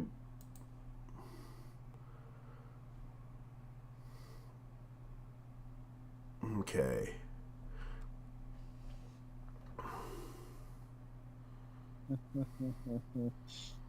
Let me see. Well, those are the most anticipated anime rankings right now for winter. Oh, dude. You know what I got? You know what I got to check out recently? The Konosuba trailer. The Konosuba trailer? The new one? Yeah, season 3, dude. Oh shit! Yeah, dude. It's dropping on April. It's dropping in April. God, I gotta wait. Because I was waiting for that thing for how many years? For season 3? Yeah, it's confirmed. It's season 3. It's season 3. Let's go. Let's go. I gotta watch the spin-off. Holy shit! I didn't watch the Megumi spin-off yet. Okay, let's see. I did watch the Megumi. I watched a few episodes of it. It's not perfect, but it's okay. Look. It may be. Look, I would say it's Megumi. Yeah. What else do you want? Okay. Speaking of which, they're doing another season of Mashable. Mashable season 2? Yeah, season 2. That's what I'm waiting for, because I can't. It's like Harry Potter with muscles in it. I couldn't help but laugh at that series. We watched it together. To be honest. Yeah, that thing was funny to watch. About time, though. I know. It was so funny. Like, I couldn't help but laugh at that anime. It was just like... Let's see. Let me see what else they have here. Because I'm looking at the list of... Okay, I'm waiting for Metallic Rogue, because it kind of reminds me too much like Techie Man. Yeah, that's what... Okay, Butchie Girl. I gotta look that up, because I'm kind of curious about if it's the same thing as... Yeah, that's what it is. Because it's like one of those yeah. It's basically delinquents. Yeah, it's like a rebirth of the Sukeban genre. Yeah, which they try to do. They did this with Kill la Kill. It was a homage to it. To that genre. There was another one where I thought it was kind of funny. It was kind of like a harem, but it was like the guy basically was cursed. But sadly, it didn't do so well in the ratings, from what I heard. Of course, Mappa's gonna be doing it. Tales of the Wedding Rings, Unwanted Undead Adventure, Dr. Else and the Royal Lady in the Lamp. With the lamp, the weakest tamer began the journey to pick up trash. Villains of the Day Off, Mr. Villain's Day Off, Demon Prince, Moochie's House. Oh yeah, High Card Season 2, which I already seen. Season 1. Let's see. Shaman King Flowers, which is somewhat anticipated. Let's see. 'Tis the Time to Torture Princess. Okay. Pon no Michi. Kingdom Season 5. Sasuke and Peeps. Cherry Magic. 30-year virginity can make you a wizard. Okay. I gotta look this up. This title.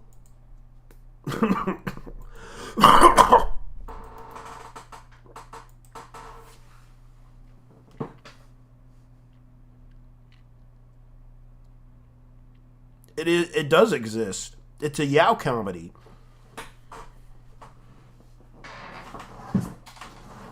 Okay. I'm gonna bet all the if you're a virgin, when you turn 30, you turn into a wizard. They really did this, didn't they? So they adapted this to a live-action drama adaptation, began airing in...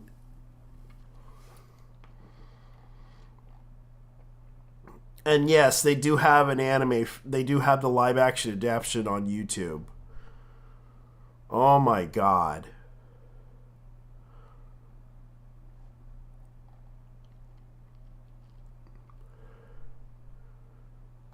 Hello? Can you hear me?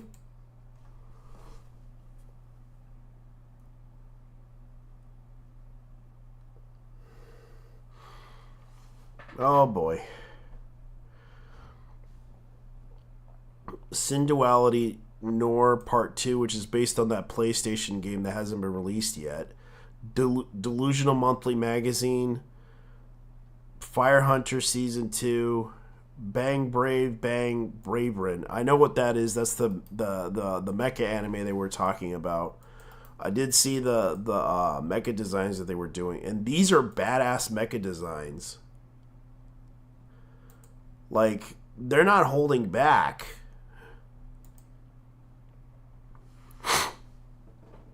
Like, I was interested in watching this anime because it's actually a really it's like one of the new series that they brought out to compete against hold on, what did I miss? Bandai, I believe.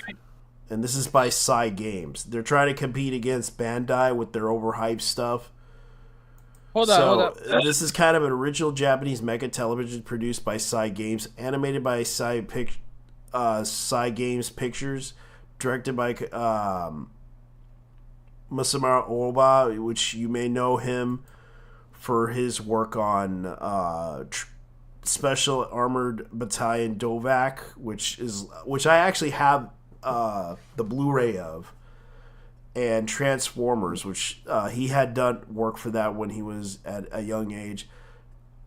What did I miss? And he did Star Musketeer Bismarck, which is known in America as the Star Sheriffs, I believe. Masami Obari. He did Dengar Courage. He did the Super Beast Machine. He did Bubblegum Crisis. He also animated the Fatal Fury series known as Garo Detsu. Oh yeah. He also did Voltage Fighter. Like, this guy is a veteran. Like, he did Angel Blade, which is a hentai. Viper GTS, which is a hentai. Yes, this guy did hentai. Oh. Like, he did the Gundam Build Fighter series. He did Gundam Build Fighter Log. He did. He also did Amy and the Warrior at the Borderline. He did that one. This guy's not. He's no spring chicken. Like, he did Riot Buster Surge. He did Platinum Orgum Ordien and Gravion. Like he did a lot of stuff. Hold on, JT. This guy's is a known veteran. He also did direct-to-video. He did Bubblegum Crisis. Yes, he even did Fight Eisner 1. JT. So yeah, this guy is he did the video game Moto Road. He did the Super Robot War games. This guy has been around for a long time. He also did Epic Pac Team Special. This guy worked on. This guy's an animator veteran who did a lot of stuff. Oh, the guy worked on I'm kind of surprised that he's gonna get involved in this. Big Bang Braverin. Yo. Big Brave Bang Braverin, which I'm probably gonna be watching. I know that Cardfight Vanguard is gonna be another one. I know Solo Leveling has been the most popular one, and you can see right here these are the top 10. But I know most people are hoping for Change Soldier and Solo Leveling.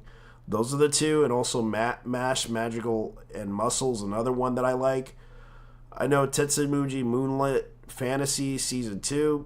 Maybe I'll watch that one. I'll try to catch up on that one. Blue Exorcist, Shaman Illuminati Saga. Might watch it if it's good. Sign of the Affection. I never heard about this one, so I never really don't know if I could get into it. I might actually try Change Soldier. Because I know there's people that have different taste in anime, and I'm not going to try to disrespect anyone on that one. Hey, can you hear me? I know that Delicious in the Dungeon is going to be another one that people might like, because I heard so many people are probably interested in that one. Holy shit.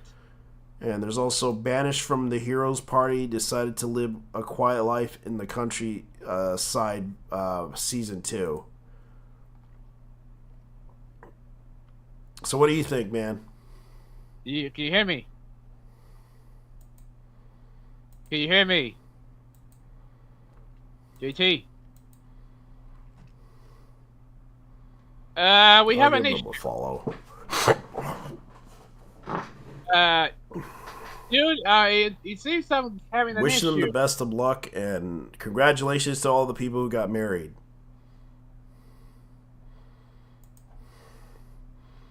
And oh yeah, Season 2 of Oshi no Kyo is in production. Good news. Can you hear me? For that one, probably will come out whenever it gets the chance to. Anyways, guys, good luck to all of you out there. I hope you guys enjoy yourselves. Anyways, I probably leave in a few minutes. I'm just waiting until my buddy comes in and tries to reply. I don't know if he's talking to me. Let me see if he is. Dude, I'm fucking muted. Testing. I'm muted. Hold on. Let me turn on the mic. I think I might have. It's probably something on my end. And now I can hear you. I'm sorry. Yeah. Dude.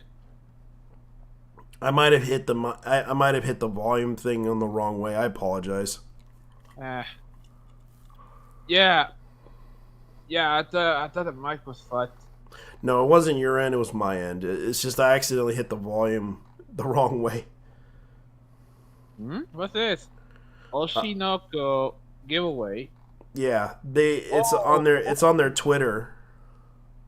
Okay, so they're working with us with what's this? Takoyaki. Okay, so one of the prizes is an autographed picture of Akane by voice actress Manaka Iwami. Yeah, it's a photo card giveaway signed by Follow Ishinoko Global and retweet this post. But it's already past December. Oh yeah, season 2 of Oshinoko is coming. Yeah. Which I'm excited for because it was actually an okay anime. Yeah, it was good for the hype, but otherwise. Yeah, but season 2 will test its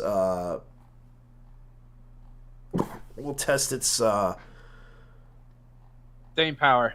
Yeah, staying power in this whole situation, because I know most people were kind of like, some were disappointed with it, others were not.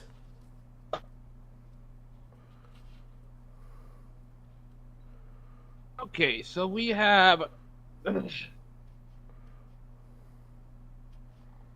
So we have a promo from Takoyaki. Takoyaki Stan. You know it. Damn. Yeah. All right. So.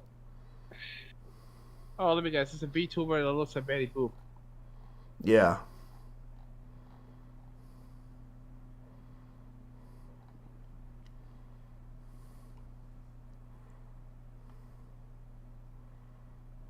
Let me check that Steam product for it. Oh.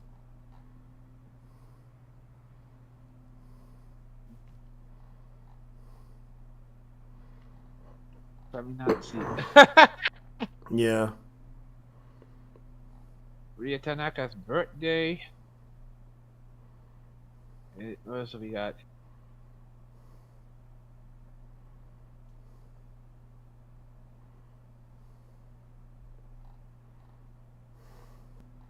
Oh damn! It's oh yeah. Today was Ria Tanaka's birthday. Yeah.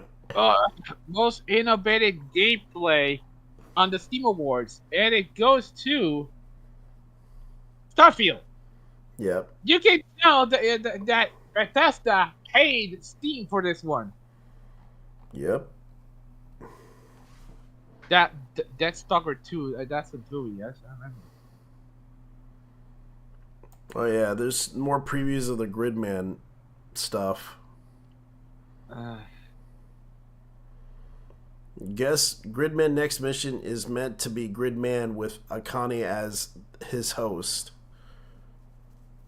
I forget what Ronald Reagan took from us. You know, yeah. I gotta get off.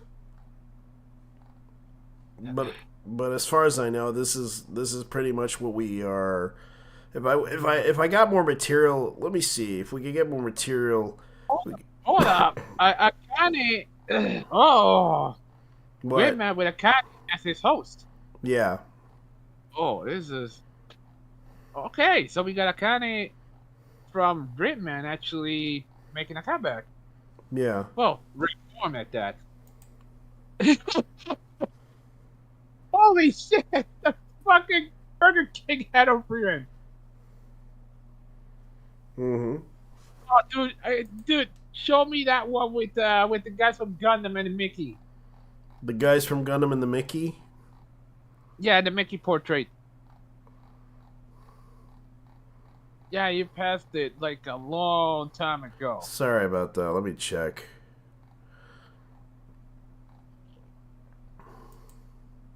They blew its head off. It's like, it looks like a puzzle.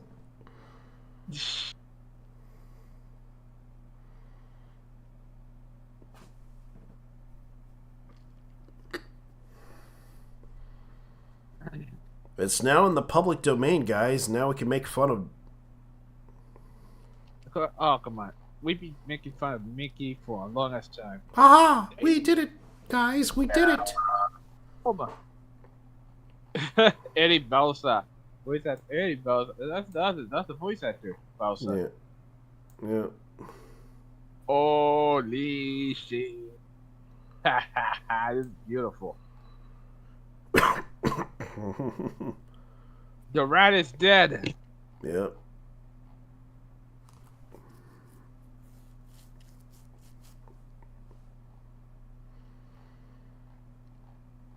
Well, anyways, I'm going to go ahead and end the show.